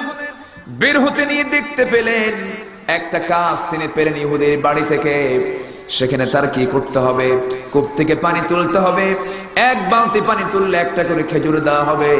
এরকম করে 8টা বালতির পানি তুললেন। 9ম বালতির পানি তুলতে গিয়া মাঝপথে দড়ি ছেড়ে বালতি পড়ে গেল কূপের তলে। এমন সময় ইহুদি রাসূলকে চিনতে না পেরে কূপের মধ্যে কেন বালতি পড়ে গেল থাপ্পড় মারলো। আমার নবীজির গাল যেতে থাপ্পড় মারার সঙ্গে সঙ্গে নবীজি চপেট আঘাত খেয়ে মুখ থুবড়ে জমিনে পড়ে গেলেন। কিছু কোনো জবাব দিলেন না, শুধু বললেন ও ইহুদি আমি 8টা বালতির পানি যে তুলেছি 8টা খেজুর আমাকে তুমি দিয়ে দাও। 8টা খেজুর তার হাতে দিয়ে দেওয়া হলো। সে 8টা খেজুর নিয়ে ফাতিমার কাছে এসে বলছেন মা ফাতিমা রে, দুনিয়ার জীবনে যার যত কম সম্পদ থাকবে আখিরাতেও তার জন্য তত সহজ হয়ে যাবে। আমার মা সাংসারিক জীবনে অনেক বালা মুসিবত, অনেক প্রকার পরীক্ষা আপনার জীবনে আসতে পারে, কখনো ধৈর্যচ্যুতি ঘটানো যাবে না। আল্লাহ রাব্বুল আলামিন বলেছেন ঈমানদার কারা? আল্লাযীনা ইযা আসাবাতুহুম মুসিবাতুন ক্বালু ইন্না লিল্লাহি ওয়া ইন্না ইলাইহি রাজিউন। মুসিবত যখন আসবে সেই সময় আপনার দায়িত্ব হলো যা কিছু হয় আল্লাহর ফয়সালা, আল্লাহর উপরে সমস্ত কিছু সুপর্দ করে দিতে হবে, ধৈর্যের পরিচয় দিতে হবে। আমার মা ওই ফাতিমার দেহে কোনোদিন সুন্দর কাপড় জোটে নাই, নতুন কাপড় জোটে নাই, কিন্তু মৃত্যুর পূর্বেও পর্দার ব্যাপারে এতটুকু সতর্ক তিনি ছিলেন। আমার নবীজির ইন্তেকালের 6 মাস পরে ফাতিমা দুনিয়া থেকে বিদায় হয়ে গেলে, বিদায় হওয়ার আগ দিয়ে স্বামীকে ডাক দিয়ে বলছেন স্বামী গো আমি মনে হয় দুনিয়াতে আর বাঁচবো না, আমি দুনিয়া থেকে বিদায় হয়ে যাব। আমি যদি দুনিয়া থেকে বিদায় হয়ে যাই আমি আপনার কাছে কিছু ওসিয়ত করে যাব, দিনের বেলা মারা গেলে আমার মৃত্যুর সংবাদ যেন মক্কার কোনো মানুষ না জানে, মদিনার কোনো মানুষ না জানে। আমার মৃত্যুর সংবাদ কোনো মুসলমানের কানে তুমি দিবা না। দিনের বেলা মৃত্যু হলে পরে আমার মৃত্যুর সংবাদ যদি জানতে পারে হাজার হাজার মুসলমান আমার জানাজায় হাজির হয়ে যাবে, বিশ্বনবীর কলিজার টুকরা মেয়ে ভেবে সবাই চলে আসবে। আমি চাই না আমার জানাজা অসংখ্য মানুষের সমাগম ঘটুক। আমার মৃত্যু যদি রাত্রিবেলা হয় কয়েকজন প্রতিবেশীকে ডাক দিয়া কয়েকজনকে সঙ্গে করে নিয়ে অন্ধকার রাত্রেই আমার কাফন দাফন সম্পন্ন করে চলে আসবে। কারণ দিনের বেলা দিলে পরে আমাকে না দেখতে পারলেও আমি কতটুকুন ফর্সা, আমি কতটুকুন কালো এটা না বুঝতে পারলেও কতটুকু লম্বা, কতটুকু খাটো, কতটুকু মোটা, কতটুকু চিকন আমার পর্দার খেলাফ হয়ে যাবে। আমি চাই না আমার এতটুকু পর্দার খেলাফ হয়ে যাক। এই জন্য দিনের বেলা জানাজা না দিয়ে রাত্রেবেলা অন্ধকার রাতের ভিতরে তুমি আমার কাফন দাফনের বন্দোবস্ত করে দিও। এতটুকু তারা ছিলেন, এতটুকু তারা সতর্ক ছিলেন। মা, এই বিষয়গুলো আপনাকে বোঝার চেষ্টা করতে হবে। আল্লাহ রাব্বুল আলামিন আমার মা বোনদের জন্য জান্নাতের পথ খুব সহজ করে দিয়েছেন। আমার মায়েরা, ইদা সাল্লাত খামসাহা, 5 ওয়াক্ত নামাজ, রমজান মাসে রোজা। নাম্বার 3, স্বামীকে দান দেওয়া, স্বামীর আনুগত্য করা। স্বামী যদি খুশি হয়ে যান, আরশ খুশি হয়ে যাবে। স্বামী যদি নারাজ হয়ে যান, আরশ নারাজ হয়ে যাবে। স্বামী একটা গুরুত্বপূর্ণ একটা ফ্যাক্টর। স্বামীকে সন্তুষ্ট করার চেষ্টা করতে হবে। স্বামীকে সবসময় ম্যানেজ করার চেষ্টা করতে হবে। সুন্দর সুরে কথা বলতে হবে। ঝাঁকায়া ঝাঁকায়া কোনো কথা বলা যাবে না। মানুষ পারান এমন কিছু নাই। ব্যবহার দিয়ে গোটা পৃথিবী জয় করা যায়। ব্যবহার দিয়ে মানুষের মন দখল করা যায়। শক্তি প্রয়োগ করে, শাসন করে কিন্তু মানুষকে ঠিক করা যায় না। আপনার সুন্দর আচরণ আপনার পরিবারকে সুন্দর করতে পারে। আপনার স্বামীকে সুন্দর ব্যবহার আপনি দেখাবেন। আমি আল্লাহর কসম করে বলি, আপনি যদি নিয়ত সহি করে যদি আপনার স্বামীকে বশ করার চেষ্টা করেন, আল্লাহ পাক আপনার স্বামীকে অবশ্যই ভালো করে দিবেন। হতে পারে কিছু কিছু ক্ষেত্রে সমস্যা, আল্লাহর কাছে যাবেন, তাহাজ্জুদ পড়ে আল্লাহর দরবারে দোয়া করবেন, আল্লাহর দরবারে মুনাজাত করবেন, আল্লাহ পাক অবশ্যই দোয়া মঞ্জুর করবেন। আমার মায়েরা, স্বামীর খেদমত কাকে বলে? উম্মে সুলাইম তার উজ্জ্বল দৃষ্টান্ত। উম্মে সুলাইম রাদিয়াল্লাহু তাআলা আনহা, তার স্বামী চলে গেছেন বিদেশে ব্যবসা করার জন্য। 7 দিন পরে আসবেন, 7তম দিনে বিকালবেলা তিনি আসবেন। বিকেলবেলা আসবেন বাড়িতে, সকালবেলা একটা মাত্র ছেলে, 7 বছরের ছোট্ট বাচ্চা দুনিয়া থেকে বিদায় হয়ে গেছে। এই ছোট্ট বাচ্চার ইন্তেকালের সংবাদ যখন ওই মহিলার কানে চলে আসছে, সন্তানটা বাইরে খেলতে গিয়ে মারা গেছে।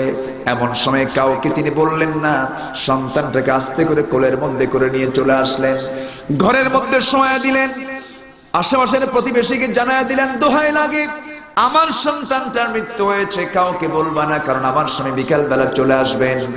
তার স্বামী বিকাল বেলা আসবেন মনে করে কাউকে বললেন না।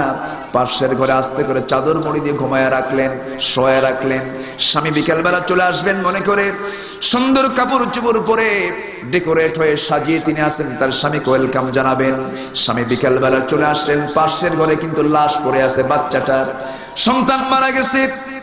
স্বামী চলে আসলেন, সালাম বিনিময় হয়ে গেল। স্বামী বলছেন, আমার স্ত্রী উম্মে সুলাইম তুমি কেমন আছো? আলহামদুলিল্লাহ ভালো আছি। আমার কলিজার টুকরা সন্তানটা কেমন আছে? আপনার কলিজার টুকরা সন্তানটা আগের চাইতে আরো বেশি আরামে আছে, আরো বেশি সুখে আছে। সন্তান মারা গেছে এমন সংবাদটা তিনি গোপন করলেন, এমন সংবাদ তিনি গোপন করে রাখলেন। হাদিসের ভিতরে এসেছে, স্বামী স্ত্রীর ভিতরে মহাব্বত হয়ে গেল, মিলন হয়ে গেল। অনেকক্ষণ পর স্বামী বলছেন, আমার স্ত্রী অনেকক্ষণ ধরে আমি সন্তানের কোন আনাগোন আমার ঘরের মধ্যে পাই না। আমার সন্তান কি আদৌ বেঁচে আছে না মারা গেছে? তুমি আমাকে তো কিছুই বলছো না, তোমার চোখে পানি কেন? এই কথা শোনার সঙ্গে সঙ্গে বলতেছেন, আমার স্বামী গো, আপনার সন্তানের তথ্য আর কতক্ষণ গোপন করে রাখবো? আপনার সন্তান তেমন দেশে বেড়াতে গেছে যে দেশ থেকে মানুষ আর কোনোদিন ফিরে আসে না। এই কথা শোনার সঙ্গে সঙ্গে স্বামী একটু মনক্ষুণ্ণ হয়ে বলছেন, আমার স্ত্রী তুমি আমাকে এমন সম্পদের এমন তথ্য, এমন গুরুত্বপূর্ণ সংবাদ তুমি আমাকে কেন দিতে দেরি করলে? আমি তোমার বিরুদ্ধে নবীর কাছে গিয়ে নালিশ করব। পরের দিন নবীর কাছে গিয়ে বলছেন, হুজুর আমার সন্তান মারা গেল, এমন তথ্য আমার স্ত্রী কেন গোপন করলো? নাপাক হওয়ার পূর্বে আমাকে কেন বললো না? আমার নবীজি মুস্কি হাসি মেরে বলছেন, ওরে সাহাবী, আমার গতকালকে সেই মহিলা সাহাবী উম্মে সুলাইম তোমাকে ভালোবাসতে গিয়া, তোমার প্রতি ভালোবাসার প্রদর্শন করতে গিয়া যে পরিমাণ ধৈর্যের পরিচয় দিয়েছে, উম্মে সুলাইমের গোটা জিন্দেগীর আমল এক পাল্লায় দিলে পরে আর গতকালকের আমলটা যদি এক পাল্লায় দেওয়া হয়, গতকালকের আমলটাই আল্লাহর দরবারে বেশি মঞ্জুর হয়ে যাবে। আমার মা, সেই জন্য একটু বোঝার চেষ্টা করবেন। ফাতিমা রাদিয়াল্লাহু তাআলা আনহা জান্নাতের সংবাদ পেলেন, খাতুনে জান্নাতের খেতাব পেলেন কোন আমল করে?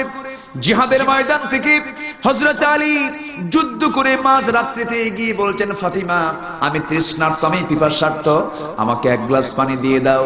এক গ্লাস পানির জন্য ফাতিমা ঘরের মধ্যে খুঁজলেন, পানি পেলেন না, বাইরে বের হয়ে গেলেন। বলছেন, স্বামী একটু অপেক্ষা করুন, পানির ব্যবস্থা করছি।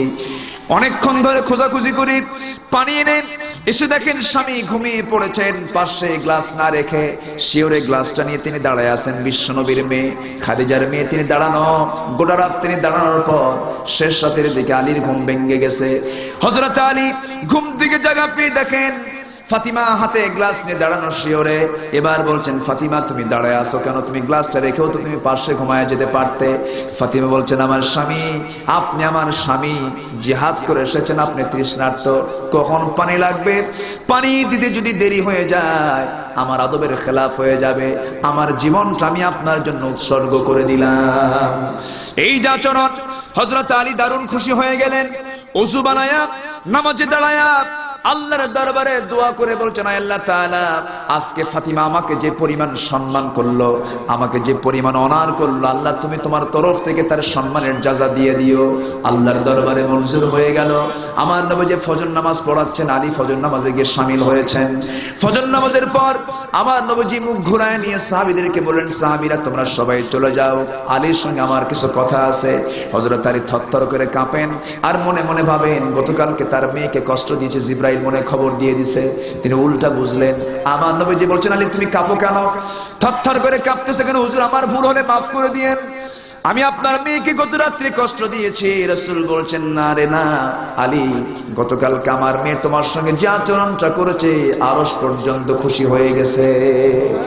আল্লাহ রাব্বুল আলামিন জিবরাইলকে দিয়ে সংবাদ পাঠিয়ে দিয়েছেন গতকালের রাতের আমলের কারণে আল্লাহ রাব্বুল আলামিন ফাতিমাকে খাতুনে জান্নাত খেতাব দিয়েছেন। সুবহানাল্লাহ।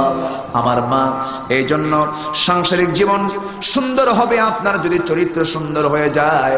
আপনার স্বামী বাড়িতে নাই, পরপুরুষ আপনার বাড়িতে ঢোকানোর কোনো প্রয়োজন নাই।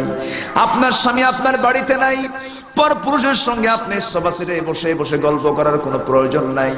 আপনার এই বিষয়গুলো খেয়াল করতে হবে। আমার নবীজি একদিন দেখতে পেলেন আয়েশা সিদ্দিকা রাদিয়াল্লাহু তাআলা আনহা তার বাবার সাথে একই ঘরে বাপ এবং বেটি দুজন মিলে গল্প করছিলেন। বাপ বেটি যখন গল্প করছেন তখন ঘরের মধ্যে কেউ নাই, নির্জন পরিবেশ। আমার নবীজি ঘরের মধ্যে ঢুকে দেখেন বাপ এবং বেটি দুজন মিলে কথা বলতেছে, সেই জায়গায় আর তৃতীয় কোনো ব্যক্তি নাই। নবীজির চেহারা ফ্যাকাশে হয়ে গেল, নবীজির চেহারা অন্যরকম হয়ে গেল, নবীজির হাসিটা হেরে গেল। বলা হলো, আবু বকর বলছেন, ইয়া রাসূলুল্লাহি, আপনি তো হাস্যোজ্জ্বল চেহারার মানুষ, আপনার চেহারায় কোনো হাসি দেখতে পাচ্ছি না। আমি তো আমার মেয়ের সঙ্গে কথা বলতেছি, আমার মেয়ে তো পরনারী নয়, আমি তো পরপুরুষ না, আমার মেয়ে মা বাপ বেটি গল্প করছি, আপনার মন খারাপ হলো কেন? রাসূল বলছেন, আলী, আবু বকর, তোমরা যখন দুইজন গল্প করছিলে নির্জন পরিবেশ, আমি দেখতে পেলাম তৃতীয় একজন ব্যক্তি এই জায়গায় বসেছে, তার নাম হলো শয়তান।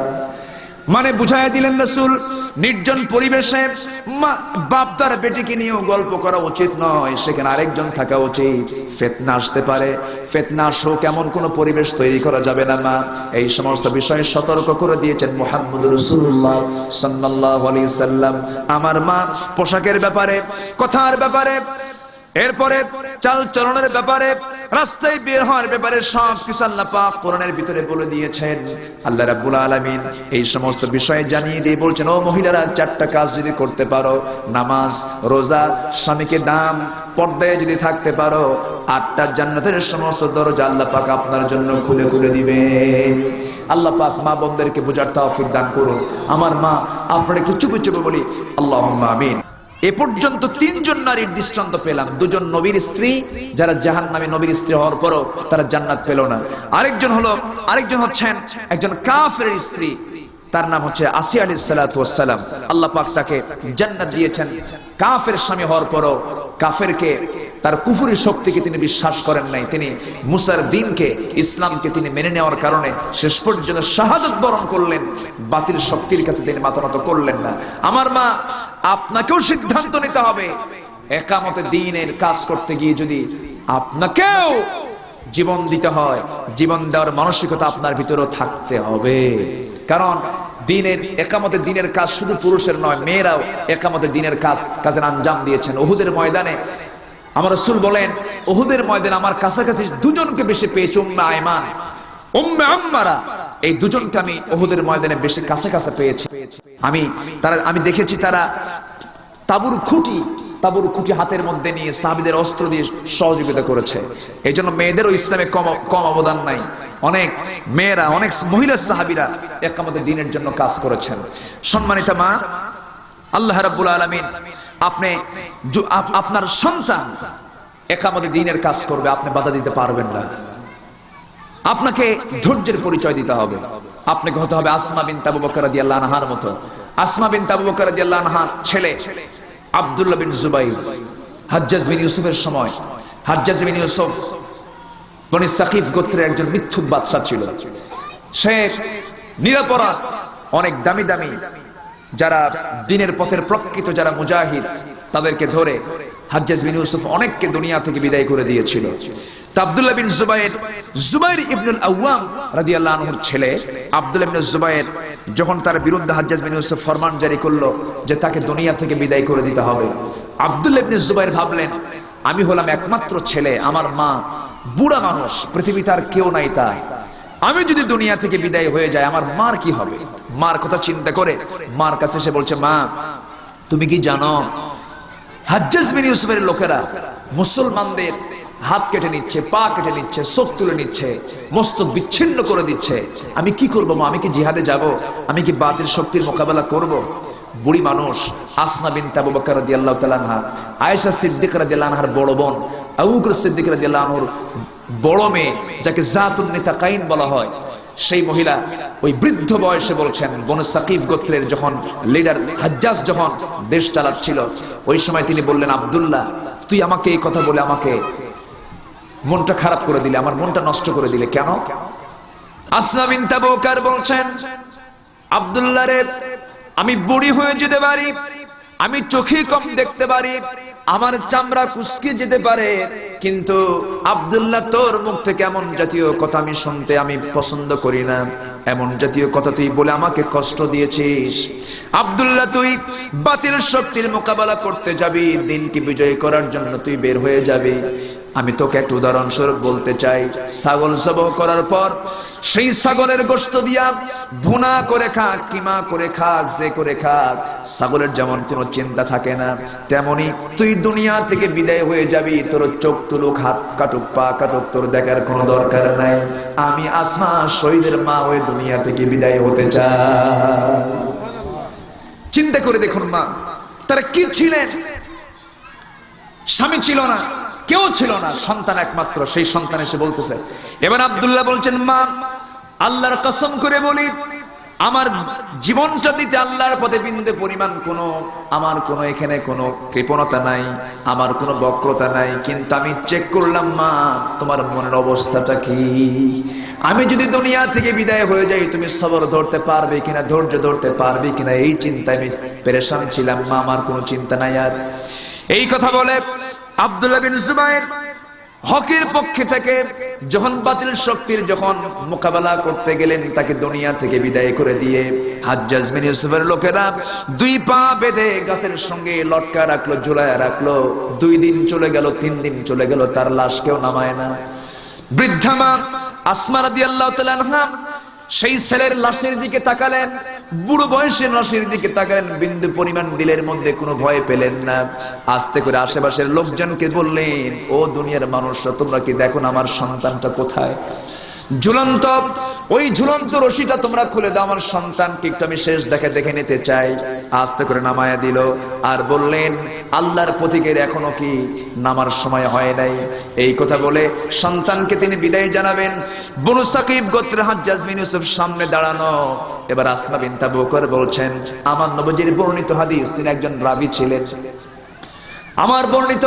আমার নবীজি নিজে বলেছেন, আমি আসমা নিজের কানে শুনেছি, বনু সাকিফ গোত্রের একজন মিথ্যুক জালিম বাদশা আসবে, আর সেই জালিম বাদশা বনু সাকিফ গোত্রের দেখতেছে তুই হাজ্জাজ বিন ইউসুফ, যেমন সন্তান তেমন মা, যেমন মা তার তেমন সন্তান। এই কথা বলা মাত্রই হাজ্জাজ বিন ইউসুফ ভয়ে পালায় চলে গেল। সন্তানকে সমাহিত করা হলো, বিন্দু পরিমাণ তার মধ্যে কোনো দাগ কাটেনি, কারণ তারা চেয়েছেন জমিন আল্লাহ পাকের আইন। আমার মা, আপনাকে এই ক্ষেত্রে ধৈর্যের বিশাল বড় পরিচয় আপনাকে অবশ্যই দিতে হবে। আল্লাহ পাক এলাকার মা বোনদেরকে একামতে দিনের কাজের আঞ্জাম দেওয়ার তৌফিক দান করুন। সম্মানিত মায়েরা, 5 ওয়াক্ত নামাজ কিন্তু পড়তে হবে। মা বোনদের জন্য আল্লাহ পাক একটা অপশন দিয়েছেন, আপনি অসুস্থ হবেন, আল্লাহ জানেন, আল্লাহ পাক অসুস্থ অবস্থায় নামাজকে মাফ করে দিয়েছেন। আল্লাহ কত বড় মহান, আল্লাহ কত বড় রহমান। আল্লাহ চান না বান্দা কষ্ট করে কোনো কাজ করুক। আল্লাহ পাক মেয়েদের জন্য একটা অপশন দিয়েছেন, তুমি অসুস্থ, তুমি ঋতুবতী হয়েছো, তুমি ঋতুস্রাব হচ্ছে, তোমার দরকার নাই তোমার নামাজের, আমি তোমার নামাজকে মাফ করে দিলাম, নামাজের সওয়াবও দিয়ে দিলাম। আল্লাহ মাদের জন্য কত অপশন দিয়েছেন। তুমি নেফাসের অবস্থায় আছো, দরকার নাই, সন্তান প্রতিপালন করছো, দরকার নাই, 40 দিন পর্যন্ত আমি মাফ করে দিলাম। আল্লাহ পাক কত সুযোগ দিয়েছেন মা। আল্লাহ চান না বান্দার কোনো কষ্ট করে কোনো কাজ করা লাগুক, কিন্তু নামাজটা 5 ওয়াক্ত ফরজ করে দিয়েছেন আমার আল্লাহ পাক। এই হুকুমটা আপনাকে মানতে হবে, আপনাকে এটা বুঝতে হবে যে আমি যদি নামাজ না পড়ি আমার সংসারে বরকত হবে না, আমার সংসারে অশান্তির আগুন দাউ দাউ করে জ্বলবে। সংসারে বরকত হওয়া মানে শুধু টাকা পয়সা হওয়া এটা না, সংসারের বরকত কিন্তু আলাদা, সংসারের সুখ শান্তি সমৃদ্ধি কিন্তু আলাদা। টাকা হলেই যে বরকত হওয়া এটার নাম নয়। ওই নরম বালিশে ঘুম পারলেই যে ঘুম হবে তা না, ইটের উপরে মাথা রেখেও ঘুম হয় যদি মনের ভিতরে শান্তি থাকে। এই শান্তি দেবেন একমাত্র আল্লাহ পাক, আর এই শান্তি সুখ সমৃদ্ধি আসবে আল্লাহ পাকের আইন কানুনকে মেনে চললে। আমার মা, আপনি যান আমেরিকার দিকে, ইউরোপের দিকে, সেই দেশে কোনো শান্তি নাই। স্বামী কোন দিকে যায়, বউ কোন দিকে যায়, কে কোন দিকে ঘরে, মার কোনো দাম নাই সেখানে, সন্তানের কোনো দাম নাই, একটা সংসার ব্যবস্থা নাই, একটা সামাজিক কোনো কাঠামোগত কিছু নাই, সব ওলট পালট, কেউ কারোর জন্য নয়।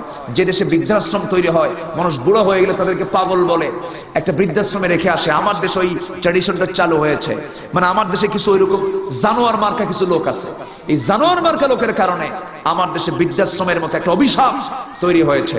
একটা এই সমস্ত বিষয়গুলো আমার দেশে থাকার কথা ছিল না, কারণ ইম্মা ইয়াবলুগান্না ইনদাকাল কিবারা আহাদুহুমা আও কিলাহুমা ফালা তাকুল লাহুমা উফফিন ওয়ালা তানহারহুমা ওয়া কুল লাহুমা কাওলান কারীমা। যখন তোমার আব্বা আম্মা বৃদ্ধ হয়ে যাবে, একজন অথবা উভয়জনই, ফালা তাকুল লাহুমা উফ, তখন তোমরা তাদের ব্যাপারে উহ শব্দ বলো না, ওয়ালা তানহারহুমা, ঝাঁকা ঝাঁকা কথা বলো না, ওয়া কুল লাহুমা কাওলান কারীমা, সুন্দর কথা বলো, মিষ্টি কথা বলো, দূরে থুইয়া না কাছে নিয়া, কাছে নিয়ে তাকে কাছে রাখতে হবে, বাসায় রাখতে হবে। বইয়ের রুম, আমার রুম, আমার সন্তানের রুম যতটুকু না সুন্দর হবে, আমার মার রুম হবে তার চেয়ে বেশি সুন্দর, আমার বাবার রুম হবে তার চেয়ে বেশি সুন্দর। আমি যেন কাছে থেকে আমি যেন তার খেদমত করতে পারি। প্রয়োজনে চাকরিকে ক্যান্সেল করতে হবে, প্রয়োজনে সব কাজকে বন্ধ করে মার জন্য সেবা করতে হবে। কখন? ইম্মা ইয়াবলুগান্না ইনদাকাল কিবারা আহাদুহুমা, যখন সে বার্ধক্য উপনীত হয়। কারণ বার্ধক্য হলে মা হয়ে যায় শিশু, মা হয়ে যায় কি শিশু। আমি যখন শিশু ছিলাম, আমার মা কি আমাকে ছেড়ে কোথাও চলে গেছেন? হাজারো কাজ, সব কাজ ফেলে আমার মা যেমন আমার জন্য 24 ঘন্টা সার্ভিস দিয়েছেন, আমাকে প্রয়োজনে সেই সার্ভিস দিতে হবে আমার মার সন্তুষ্টির জন্য। বৃদ্ধাশ্রমের পক্ষে ইসলাম ছিল না, ইসলাম নাই। বৃদ্ধাশ্রম এটা মুসলিম কোনো কালচার নয়, এটা ইহুদি খ্রিস্টানদের কালচার। কারণ ওদের মধ্যে বাপ মার সেবা, কোনো নসিহত, কোনো হুকুম, কোনো অর্ডার তাদের ভিতরে, তাদের সমাজে, তাদের সভ্যতা এগুলো নাই। এগুলো সভ্যতা না, এগুলো অসভ্যতা, এগুলো বর্বরতা। ওদের মধ্যে কোনো মানসিকতা কাজ করে না, ওদের মধ্যে কোনো দরদ কাজ করে না, কোনো মোহাব্বত কাজ করে না। মোহাব্বত যদি কাজ করতোই, আজকে মুসলমানদেরকে পাখির বাচ্চার মতো গুলি করে হত্যা করতেছে। ওয়ার্ল্ড টেররিজমের নামে, বিশ্ব সন্ত্রাসবাদ নির্মূলের নামে আজকে মুসলমানদের উপরে যে অমানবিক নির্যাতনগুলো করছে, এটা কি কোনো মানুষের কাজ? এগুলো কোনো মানুষের কাজ নয়। অতএব ওদের কাছ থেকে আমরা কোনো শিক্ষা নেব এমন কিছু ওদের কাছে নাই। শিক্ষা নিতে হলে ইসলাম থেকে নিতে হবে, শিক্ষা নিতে হলে মুসলিম জাতির কাছ থেকে নিতে হবে। কিন্তু মুসলমান, দুঃখ লাগে, সেই কিতাব থেকে, সেই ইসলাম থেকে আজকে দূরে যাওয়ার কারণে আমাদের আদর্শ, আমাদের চরিত্র মনের সামনে উপস্থাপন করতে পারছি না। মা, ইহুদি খ্রিস্টানরা আজকে তাদের মিশনে সফল। তাদের টার্গেট হলো মুসলিম পরিবারের মেয়েদেরকে ঘর থেকে উলঙ্গ করে বের করে দেওয়া। আজকে এনজিওর মাধ্যমে, বিভিন্ন সংস্থার মধ্য দিয়ে মেয়েদেরকে উলঙ্গ করে বাইরে বের করে দিয়েছে। মা, উলঙ্গ হওয়া যাবে না। আপনি একটা পশুর দিকে তাকান, আপনি একটা পশুর দিকে তাকান। একটা পশুর ভিতরেও যতটুকু না ন্যূনতম মানে সেন্স আছে, সেই সেন্সটা আজকে মানুষের মধ্যে হারিয়ে গেছে। বাবুই পাখি বাসা বাঁধে বলেন কোন গাছে? তাল গাছে। তাল গাছে বাবুই পাখি বাসা বাঁধে, এত সুন্দর বাসা বানায়। সে বাসার মধ্যে তার 3টা রুম থাকে, একটা ড্রয়িং রুম, একটা কমন রুম, আর একটা হচ্ছে মাস্টার বেডরুম। মাস্টার বেডরুমে বাবুই পাখি তার বউ কি নিয়ে শুয়ে থাকে, কমন রুমে বাচ্চাগুলো থাকে আর ডিমগুলো থাকে, আর ড্রয়িং রুমে ওটা হচ্ছে মেহমানখানা। মেহমানরা যখন আসে তখন মেহমানরা ওই ঘরে ঢুকে ঠোঁটের সঙ্গে ঠোঁট মিলাই সালাম বিনিময় হয়ে বলে, ভিতরে যাইও না, ভিতরে বউ শুয়ে আছে। ওদের মধ্যে তো একটা কার্টিসি আছে, একটা আইন আছে, তারা তাও ইসলাম মেনে চলার চেষ্টা করে। তাদের মধ্যেও একটা ন্যূনতম সেন্স আছে, তারাও বুঝে। কিন্তু আমার আজকে দুনিয়ার মুসলমানদের দিকে তাকালেই বোঝা যায় আজকে কি অবস্থা, আজকে মুসলমানদের ভিতরে কোন সভ্যতা এসে ঢুকে পড়লো। আল্লাহ পাক মা বোনদেরকে দিন বুঝে আমল করার তৌফিক দান করুন। আল্লাহ পাক মা বোনদেরকে দিনের জন্য কবুল করুন, ইসলামের জন্য কবুল করুন। আমি আর আলোচনা বাড়াতে চাচ্ছি না। আরেকটা বিষয় ছিল, আমি গতকালকে রাত্রে আলোচনা করেছি সূরা মুলক থেকে, আজকে আলোচনা করলাম তার আগের সূরা তাহরিম থেকে। সূরা তাহরিমের শেষ 3-4টা আয়াতকে সামনে রেখে আরেকটা আয়াত হচ্ছে মারিয়াম। 4জন নারীর কথা বলেছিলেন, 2জন নবী স্ত্রী, একজন হলেন কাফেরের স্ত্রী আসিয়া আলাইহিস সালাতু ওয়াস সালাম, আরেকজন হচ্ছেন কোন লোকের স্ত্রী না, আল্লাহ পাক তাকে কোনো স্বামী দেননি, স্বামী ছাড়া সন্তান পেয়েছেন। কোন মহিলা? মারিয়াম আলাইহিস সালাতু ওয়াস সালাম, মারিয়াম বিনতে ইমরান। আচ্ছা, আল্লাহ পাক তাকে সন্তান দিয়েছিলেন। আল্লাহ পাক তাকে কি পরীক্ষার মধ্যে ফেলে দিলেন? স্বামী নাই, সন্তান হলো। জনগণের মধ্যে তো একটা প্রশ্ন জাগতেই পারে, কি একটা পরীক্ষার মধ্যে উনি পড়ে গেলেন। সাহায্য করলেন কে? আল্লাহ পাক সাহায্য করলেন। সন্তান পেটে আসে নাই, তাকে সংবাদ দেওয়া হলো, ইন্নাল্লাহ ইসতাফাকি ওয়া তাহহারাকি, আল্লাহ পাক তোমাকে নির্বাচিত করেছেন, আল্লাহ পাক তোমাকে পবিত্রতা ঘোষণা করেছেন, আল্লাহ পাক তোমাকে নবীর মা বানাবেন। উনি বললেন কেমনে সম্ভব? লাম ইয়ামসাসনি বাশার, কোন পুরুষ আমাকে স্পর্শ করলো না, আমার পেটে সন্তান কেমনে হবে?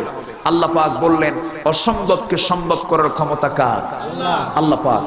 আল্লাহ পাক তাকে সন্তান দিবেন পিতৃহীন, যেমন করে আল্লাহ পাক আদম আলাইহিস সালাতু ওয়াস সালামকে পয়দা করেছেন বাপ মা ছাড়া, আদমকে পয়দা করেছেন। সে আল্লাহ কি শুধু মাকে দিয়ে বাপকে ছাড়া সন্তান দিতে পারেন না? অবশ্যই পারেন। হয়ে গেল ফয়সালা। তাফসীর এসেছে মারিয়াম বিনতে ইমরান যখন হাম্মাম খানার ভিতরে, সেই সময় জিবরাইল আমিন তার সামনে এসে মুখ গহ্বরটা ফাঁকা করলেন, মুখের মধ্যে একটা ফুৎকার মারলেন। আরেকটা তাফসীর এসেছে জামার আস্তিনটা টান দিয়ে ভিতরে একটা ফু মেরে দিলেন, মিন্স বন্ধ হয়ে গেল, সন্তান পেটে আটকে গেল। 3 মাস 4 মাস হয়ে গেল, লক্ষণ দেখা গেল, হলদেটে চেহারা হয়ে গেল, সিমটম প্রকাশ পেয়ে গেল।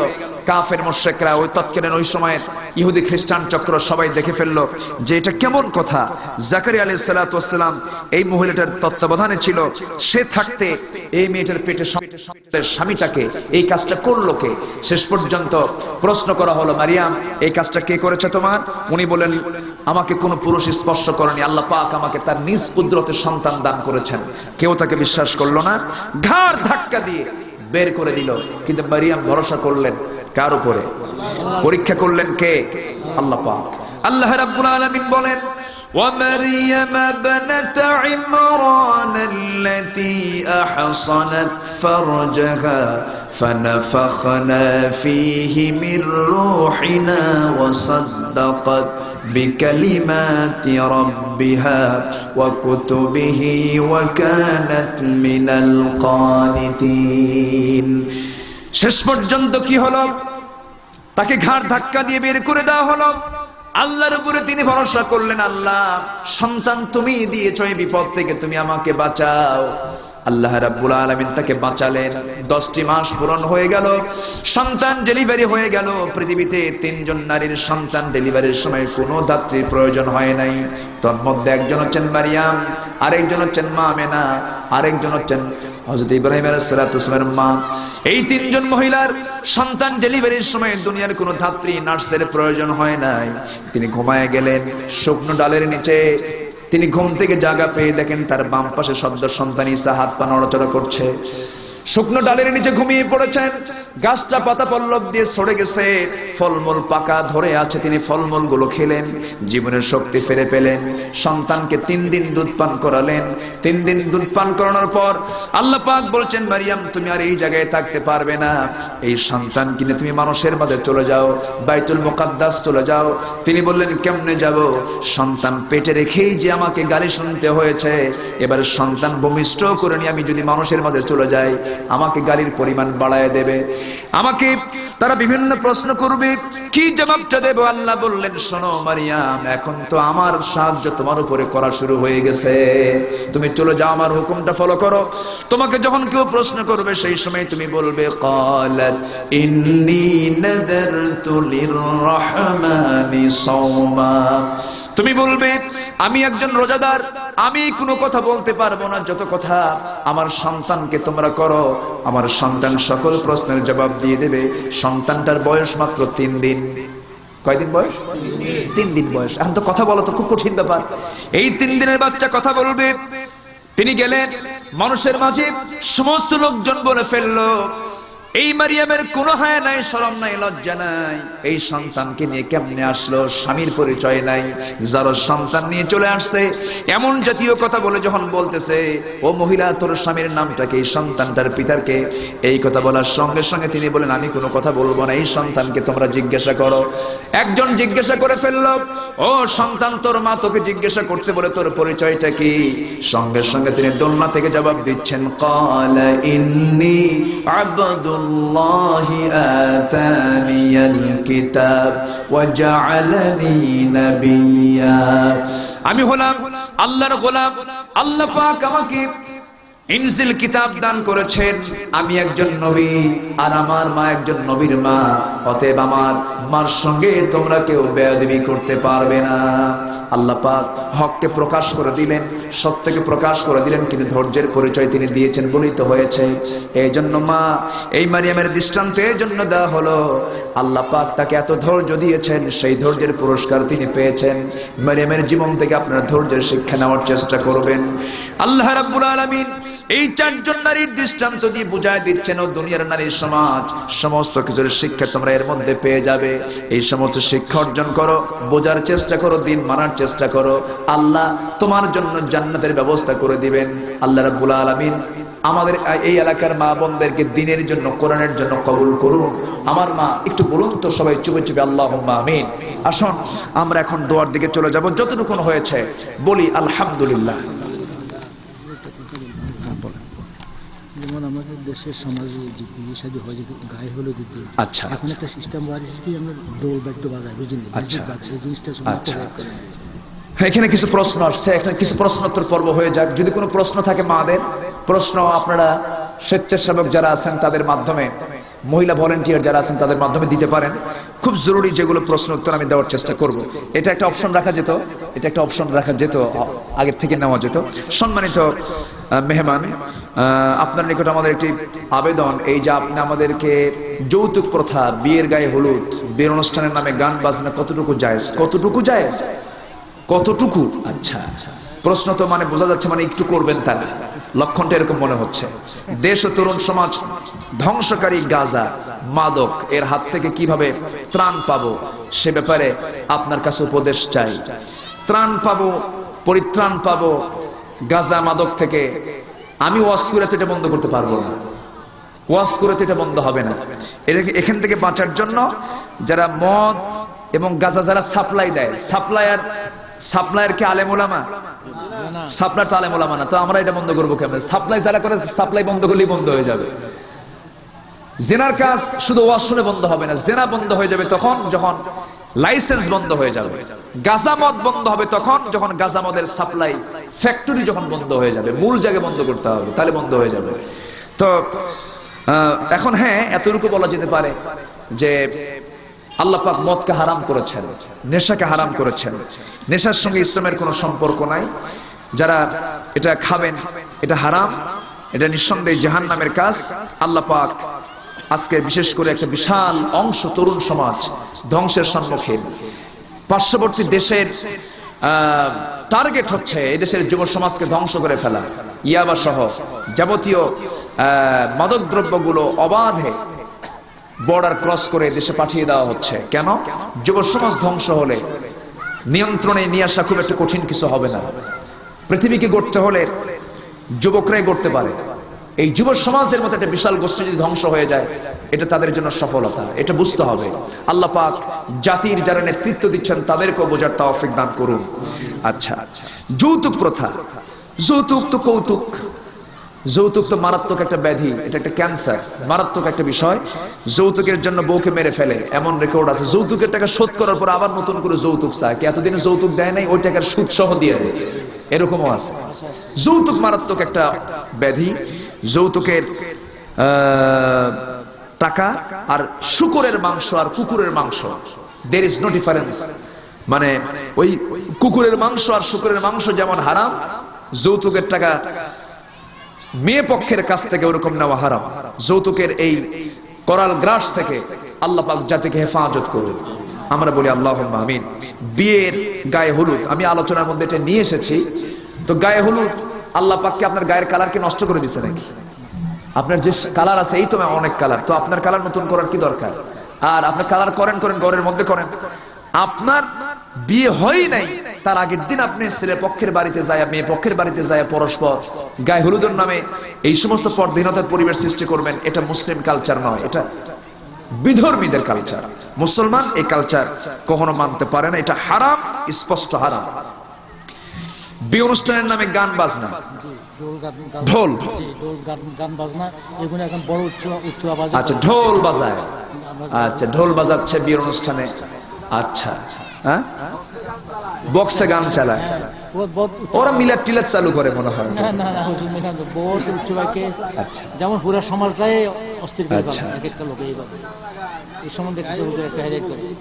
যাই হোক, ঢোল বাজনা এটার সাথে ইসলামের কোনো সম্পর্ক নাই, এটা করা যাবে না। আল গিনা ইয়ামবুতুন নিফাক ফিল কলব, গান মানুষের অন্তরকে মুনাফিক বানায়, ছাড়ে কপট বানায়, মুনাফিক বানায়। গান শোনা যাবে না, গানের ধারে পাশে যাওয়া যাবে না, গান রিলেটেড কোন ফাংশনে যাওয়া যাবে না। এতে ঈমান হারা হতে হবে, ঈমান নষ্ট হয়ে যাবে, ঈমান বিধ্বংস হয়ে যাবে। তো বিয়ের অনুষ্ঠানে, যে সমস্ত বিয়ের অনুষ্ঠানে এই সমস্ত এই যে গান বাজনা, গায়ে হলুদ এগুলো হয়, আমি তো মনে করি সেই বিয়েতে কোনো রহমত হবে না। যেই কাজের ভিত্তি শুরু হয় হারাম দিয়া, সেই কাজে কোনোদিন বরকত হবে না, বরকত শূন্য হয়ে যাবে সেই পরিবার। এই জন্য ওই সমস্ত টাকা অপচয় না করে ওই টাকাগুলো আপনি অন্য কোনো খাতে খরচ করেন। অযথা এই সমস্ত টাকা খরচ করে আপনার টাকাগুলোকে হারাম পথে বিনিয়োগ দিয়ে আপনার কিয়ামতের দিন আপনি প্রশ্নের সম্মুখীন হবেন, এমনটা কাজ আপনি করার চেষ্টা করবেন না। আল্লাহ পাক এলাকার মা বোনদেরকে, এলাকার যুব সমাজদেরকে ইসলাম বুঝে আমল করার তৌফিক দান করুন। এরপরে আরো কিছু গুরুত্বপূর্ণ বিষয় থাকে। মেয়েরা নেইল পলিশ দেয়, নেইল পলিশ, ওই যে নখে, হ্যাঁ নেইল পলিশ দেয়, নখ পালিশ দেয় উপরে। মানে আল্লাহ পাক নখের যে কালার দিয়েছেন এটা খুব একটা ভালো না, এটা ভালো না, ওই নেই ওর উপরে আবার আরেকটা কালার দিয়া সুন্দর করার চেষ্টা করে। আল্লাহ পাক কি আমাদের যে নখের যে কালারটা দিয়েছেন এটা কি খারাপ? তো খারাপ না, আল্লাহ পাক যা দিয়েছেন, যা দরকার সেটাই দিয়েছেন। আপনি নেইল পলিশ কেন দিবেন? মেডিকেল সায়েন্স এটা অ্যালাউ করে না। যখন আপনি নেইল পলিশটা সর্বক্ষণ দিয়ে রাখবেন, সেই সময়ের মধ্যে আলো বাতাস যাচ্ছে না, আপনি যে কোনো মুহূর্তে আপনি ওই আলো বাতাস না যাওয়ার কারণে আপনার নখটা উঠেও যেতে পারে, আপনার নখে ডিজিজ আসতে পারে, রোগ আসতে পারে, অ্যালার্জি জাতীয় রোগ হতে পারে, আপনার নখ উঠে যাবে, আপনার নখে বিভিন্ন ধরনের অসুখ সৃষ্টি হবে।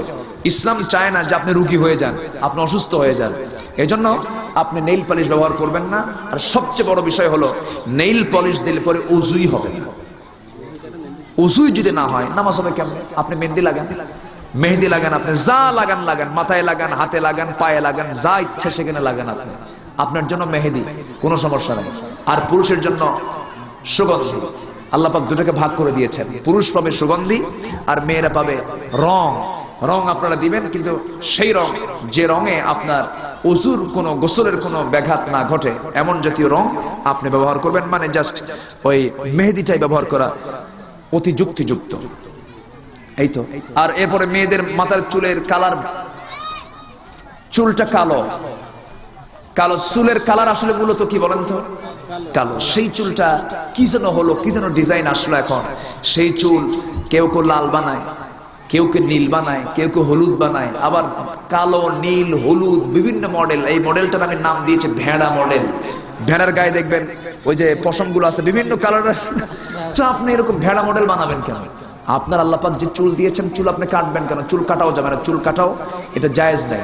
এরপরে ভুরু আছে, ভুরু, এই ভুরুটা প্ল্যাক করে না, ভুরুটা একদম তুলে ফেলে, অনেকে একদম একদম উঠায় ফেলে ভুরু দিয়ে, মানে আল্লাহ ভুলই করছে যে আল্লাহ তুমি এই ভুরুটা দিলে কেন, এই জন্য ভুরু তুললাম।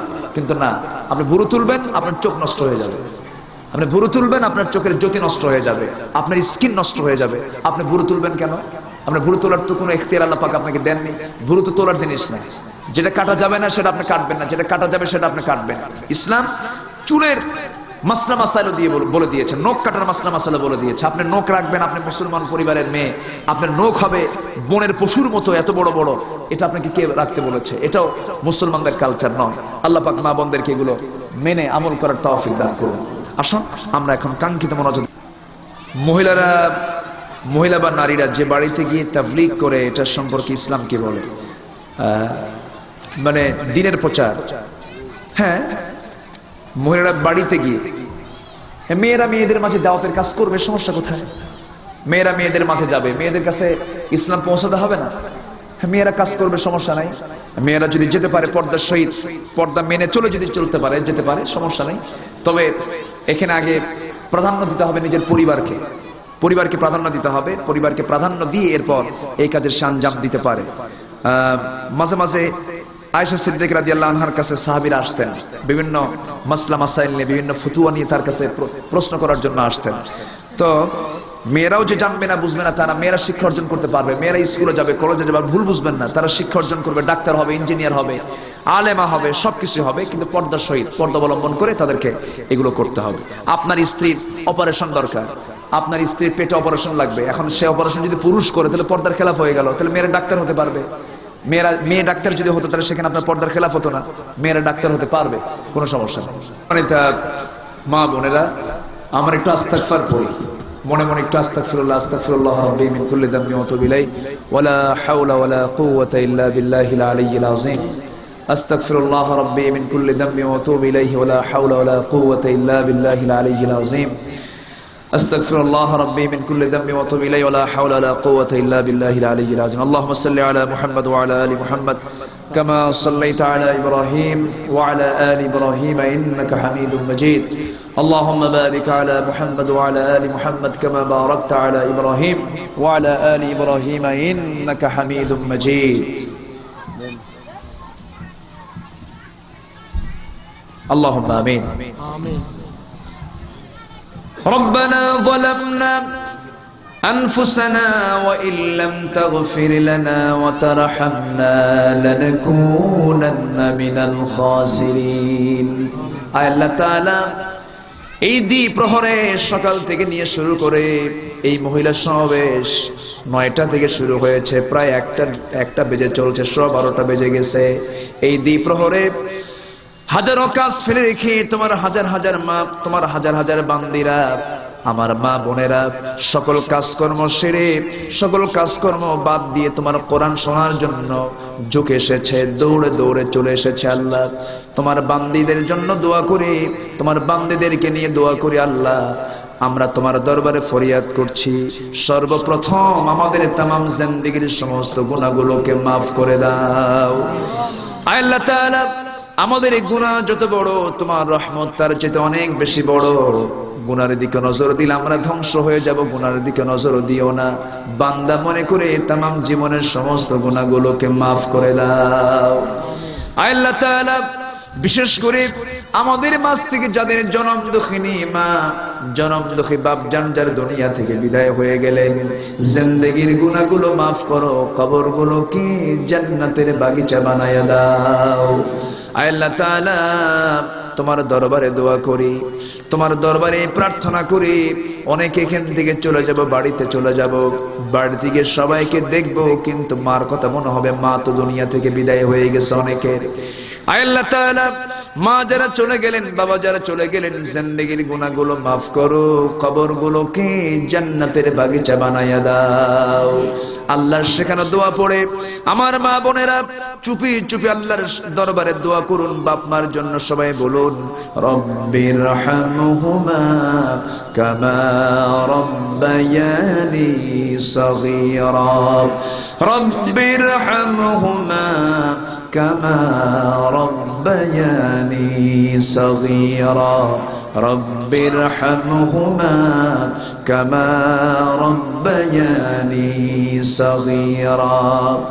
আল্লাহ তাআলা বিশেষ করে এই প্রত্যন্ত অঞ্চলের সামনে বিশাল বড় নদী, এই নদীর তীর ঘেঁষে এই চর অঞ্চলে এত বড় আয়োজন যারা করলেন, আর শোনার জন্য কষ্ট করে যারা আসলেন, বিনিময়ে কাল কিয়ামতের কঠিন ময়দানে যেদিন পিতা তার পুত্রকে চিনবে না, মা তার সন্তানকে বলে যাবে, যেদিন মানুষ কাঁদতে কাঁদতে চোখের পানিগুলো ফুরে যাবে, চোখ থেকে রক্ত বের হওয়া শুরু হয়ে যাবে, সেই কঠিন মুসিবতের দিনে এই মাহফিল আমাদের সবার জন্য নাজাতের মাধ্যম বানায় দিও আল্লাহ। আয় আল্লাহ তাআলা, তোমার বান্দিরা দুটি হাত তুলে আছে পর্দার আড়ালে, তোমার বান্দিরা যার যে প্রার্থনা তুমি আল্লাহ দয়া করে তুমি আল্লাহ মঞ্জুর করে নাও, যার যে সমস্যা তুমি আল্লাহ সমাধান করে দাও, রোগাক্রান্তকে রোগ মুক্ত করো, ঋণগ্রস্তকে ঋণ মুক্ত হওয়ার তৌফিক দিয়ে দাও, অশান্তি থাকলে শান্তিময় করে দাও। সন্তানদের জন্য দোয়া করে সন্তানরা একটু বেকায়দায় থাকলে তাদেরকে সুন্দর চরিত্রবান বানায় দাও। আয় আল্লাহ তাআলা, আমার সামনে কত মা বোন হাত তুলেছেন, সবার নাম তো আমার জানা নাই, সবাইকে আমি চিনি না, কিন্তু তোমার তো তারা বান্দি, তোমার কাছে সবার নামের তালিকা আছে, যার যে চাওয়া মেহেরবানি করে তুমি আল্লাহ পাওয়া করে দিও। আয় আল্লাহ তাআলা, এমন সময় হাত তুলেছে যে সময় গোটা পৃথিবীতে মুসলমান আজকে মার খেতে খেতে শেষ হয়ে গেল, তোমার গায়বী সাহায্য নাযিল করো, সমস্ত জুলুম থেকে তুমি মাজলুমদেরকে বাঁচাও। আয় আল্লাহ তাআলা, তোমার দরবারে একজন ব্যক্তির জন্য দোয়া করছি, বিশেষ ব্যক্তি। আয় আল্লাহ তাআলা, আজকে আমার দেশের যাকে কোরআনের পাখি বলা হয়, আয় আল্লাহ তাআলা, আল্লামা সাঈদীকে নিয়ে কত নাটক সাজানো হয়েছে, তোমার দরবারে দোয়া করি আল্লাহ, মেহেরবানি করে এই কোরআনের পাখিটাকে আমাদের মাঝে ফিরে আসার তৌফিক দিয়ে দাও আল্লাহ। তুমি তাকে সিহাতে কুল্লিয়া দিয়ে দাও আল্লাহ তাআলা, তাকে সবরে জামিল অবলম্বন করার তৌফিক তুমি আল্লাহ তাআলা দিয়ে দাও। আল্লাহ তাআলা, তোমার কাছে ফরিয়াদ করছি, এমন সময় দুটি হাত তুলেছি যে সময় ঠিক দ্বিপ্রহর, কত মানুষ ব্যস্ততায় দিন কাটাচ্ছে, আর তোমার বান্দা বান্দিরা তোমার কোরআন থেকে আলোচনা শুনে দুটি হাত তুলেছে ভিক্ষুকের মতো করে। আল্লাহ তাআলা, যার যে প্রার্থনা তুমি আল্লাহ দয়া করে মঞ্জুর করে নাও। মূর্তি যখন হবে শহীদ মওত দিয়ে দিও। আল্লাহ তাআলা, এই মাহফিলটার জন্য এত বড় পেরেশানি, এত বড় বিশাল বড় দায়িত্ব পালন করেছেন ব্যারিস্টার নুরউদ্দিন ভাই, আজকে তার বাবা দুনিয়া থেকে বিদায় নিয়েছেন। আল্লাহ, তার বাবার কবরকে তুমি আল্লাহ জান্নাতের নূর দিয়ে মুনাవ్বার করে দাও। আজকে তিনি দুনিয়াতে বেঁচে থাকলে পরে হয়তো আমার ডানে বামে থাকতেন, মাহফিল উপস্থিত থাকতেন, তিনি আজকে কবরবাসী হয়ে গেছেন। আল্লাহ তাআলা, আমরা তার বাবার জন্য দোয়া করি, তার বাবার কবরটাকে তুমি আল্লাহ জান্নাতের বাগিচা বানায়া দাও। আল্লাহ তাআলা, ব্যারিস্টার নুরউদ্দিন একজন ভাগ্যবান মানুষের নাম, দিনের জন্য কোরআনের জন্য তুমি তাকে কবুল করো, খাদেম হিসেবে তুমি আল্লাহ মঞ্জুর করে নাও। আয় আল্লাহ তাআলা, এই মাদ্রাসাকে কবুল করো, ছাত্রদেরকে তুমি আল্লাহ কবুল করো। আয় আল্লাহ তাআলা, যে মিশন নিয়ে জগ্রসরতার সামনে চলছে, আল্লাহ মেহেরবানি করে এই মাদ্রাসাকে এলাকার শ্রেষ্ঠ বিদ্যাপীঠ হিসেবে তুমি আল্লাহ দয়া করে মঞ্জুর করে নিও। আল্লাহ তাআলা, একদিন দুনিয়া থেকে বিদায় হয়ে যাব, কেউ তো বাঁচার জন্য আসি নাই, দুনিয়া থেকে সবাই বিদায় হয়ে যাব। আল্লাহ, ডান হাতে আমলনামা না রেডিও পর্যন্ত আমাদের কাউরে কবরে নিও না। আল্লাহ তাআলা, একদিন দুনিয়া থেকে বিদায় হয়ে যাব, তোমার কালাম জপতে জপতে দুনিয়া থেকে বিদায় হওয়ার তৌফিকটা দিয়ে দিও। আল্লাহ তাআলা, আমরা যদি দুনিয়া থেকে বিদায় হয়ে যাই নাফরমান হয়ে, এর চেয়ে বড় ব্যর্থতার জীবনে কিছুই থাকবে না। আল্লাহ, দুনিয়াতে ফেল করলে পাশের সুযোগ আছে, কিন্তু তোমার দরবারে গিয়ে ফেল করলে তো পাশের কোনো সুযোগ নাই। এই জন্য ডান হাতে আমলনামা না প্রস্তুত হওয়া পর্যন্ত আমাদের কাউরে তুমি আল্লাহ কবরে নিবা না। আল্লাহ তাআলা, একদিন আল্লাহ তাআলা, এই এলাকার সবচেয়ে বড় একটা সমস্যা হয়েছে, তোমার প্রাকৃতিক এই নদী, কত লোকের জায়গা জমি নদী গর্ভে বিলীন হয়ে গেল, কত লোকের জীবন চলে গেছে, কত লোকের প্রতিষ্ঠিত বাড়ি সব ভেঙে চুরমার হয়ে গেছে নদীর কবলে পড়ে, নদীর ভাঙ্গনে পড়ে। আল্লাহ মেহেরবানি করে এই এলাকার ভাইদেরকে তুমি আল্লাহ রিজিকে বরকত দিয়ে দিও, সমস্যাগুলো তুমি আল্লাহ দূর করে দিও। আল্লাহ তাআলা সম্প্রীতি মহব্বত, পারস্পরিক মহব্বত তুমি আল্লাহ বাড়াইয়া দিও। এলাকার প্রতি তোমার খাস রহমত নাজিল করো, সমস্ত বালা মুসিবত থেকে এলাকাবাসীকে তুমি আল্লাহ হেফাজত করো। আয় আল্লাহ তাআলা এই নোয়াখালীর কোম্পানিগঞ্জের প্রত্যেকটি ঘরকে ইসলামের জন্য কবুল করে নাও, দিনের জন্য কবুল করে নাও। মাদেরকে ইসলাম বুঝার তৌফিক দিয়ে দাও, দিন বুঝার তৌফিক দিয়ে দাও, ইসলাম মেনে বাকি জীবন পরিচালনা করার তৌফিক তুমি আল্লাহ দিয়ে দিও। আল্লাহ তাআলা একদিন দুনিয়া থেকে বিদায় হয়ে যাব রে, সুন্দর বাড়ি ছিল টান মেরে ঘর থেকে বের করে দেবে। স্ত্রী বলবে স্বামী কই যাও, আমাকে তো একটু বলেও গেলে না। সন্তানটা বলবে বাবা আমার জন্য কি সদাই কিনে আনবা না। আমাকে ধরে গোসল করাইয়া দিয়া কাপড় চোপড় খুলে নিয়া এমন জামা পরাইয়া দেবে রে যেই জামা জীবনে কোনোদিন পরি নাই। জানাজা শেষ করে দিয়া আমাকে নিয়ে চলে যাবে জানাজার প্রান্তর থেকে কবরের মাটির দিকে রে, কবরের মাটিতে নামায়া দিয়া মুখের বাঁধনটা খুলে দেবে। ওই যে রেখে আসবে 10 ঘন্টা 12 ঘন্টা পর লাশ ফোলা শুরু হয়ে যাবে। 24 ঘন্টা পরে সমস্ত পার্সপাতি অকেজ হয়ে যাবে। 2 দিন পরে সমস্ত গোশতগুলো খুশি খুশি পড়বে। 3 দিন 4 দিন পর সমস্ত কিছু অকেজ হয়ে যাবে। 1 মাস 1.5 মাস পরে শরীরে হাড় ছাড়ার কিছুই থাকবে না। আল্লাহ গো এই তো জাগতিক জীবন, এই জীবনের জন্য কত না সাজানো গোছানো আমরা প্ল্যান করি। আল্লাহ আমরা কিচ্ছু চাই না, আমরা তোমাকে চাই। আমরা কিচ্ছু চাই না, আমরা তোমাকে চাই। আমরা কিছুই চাই না, আমরা তোমাকে চাই। তোমার সঙ্গে মহব্বতটা বাড়ায় দিও, তোমার সঙ্গে আমাদের তাআল্লুকটা বাড়ায় দিও। আল্লাহ মহব্বতটা বাড়ায় দিও, 5 ওয়াক্ত নামাজি বানায় নিও, দিন ইমান বুঝার তৌফিক দিয়ে দিও। আল্লাহ তাআলা মা বোনদেরকে পর্দায় থাকার তৌফিকটা দিয়ে দিও। আল্লাহ তাআলা দিন বুঝার তৌফিক দিয়ে দিও। সমস্ত ফিতনা থেকে আমাদেরকে তুমি আল্লাহ বাঁচাইয়া দিও। তাকাব্বাল মিন্না ইন্নাকা আনতাস সামিউল আলিম وتب علينا إنك أنت التواب الرحيم سبحان ربك رب العزة عما يصفون والسلام على المرسلين والحمد لله رب العالمين واجعل آخر كلمتنا عند الموت لا إله إلا الله محمد رسول الله السلام عليكم ورحمة الله وبركاته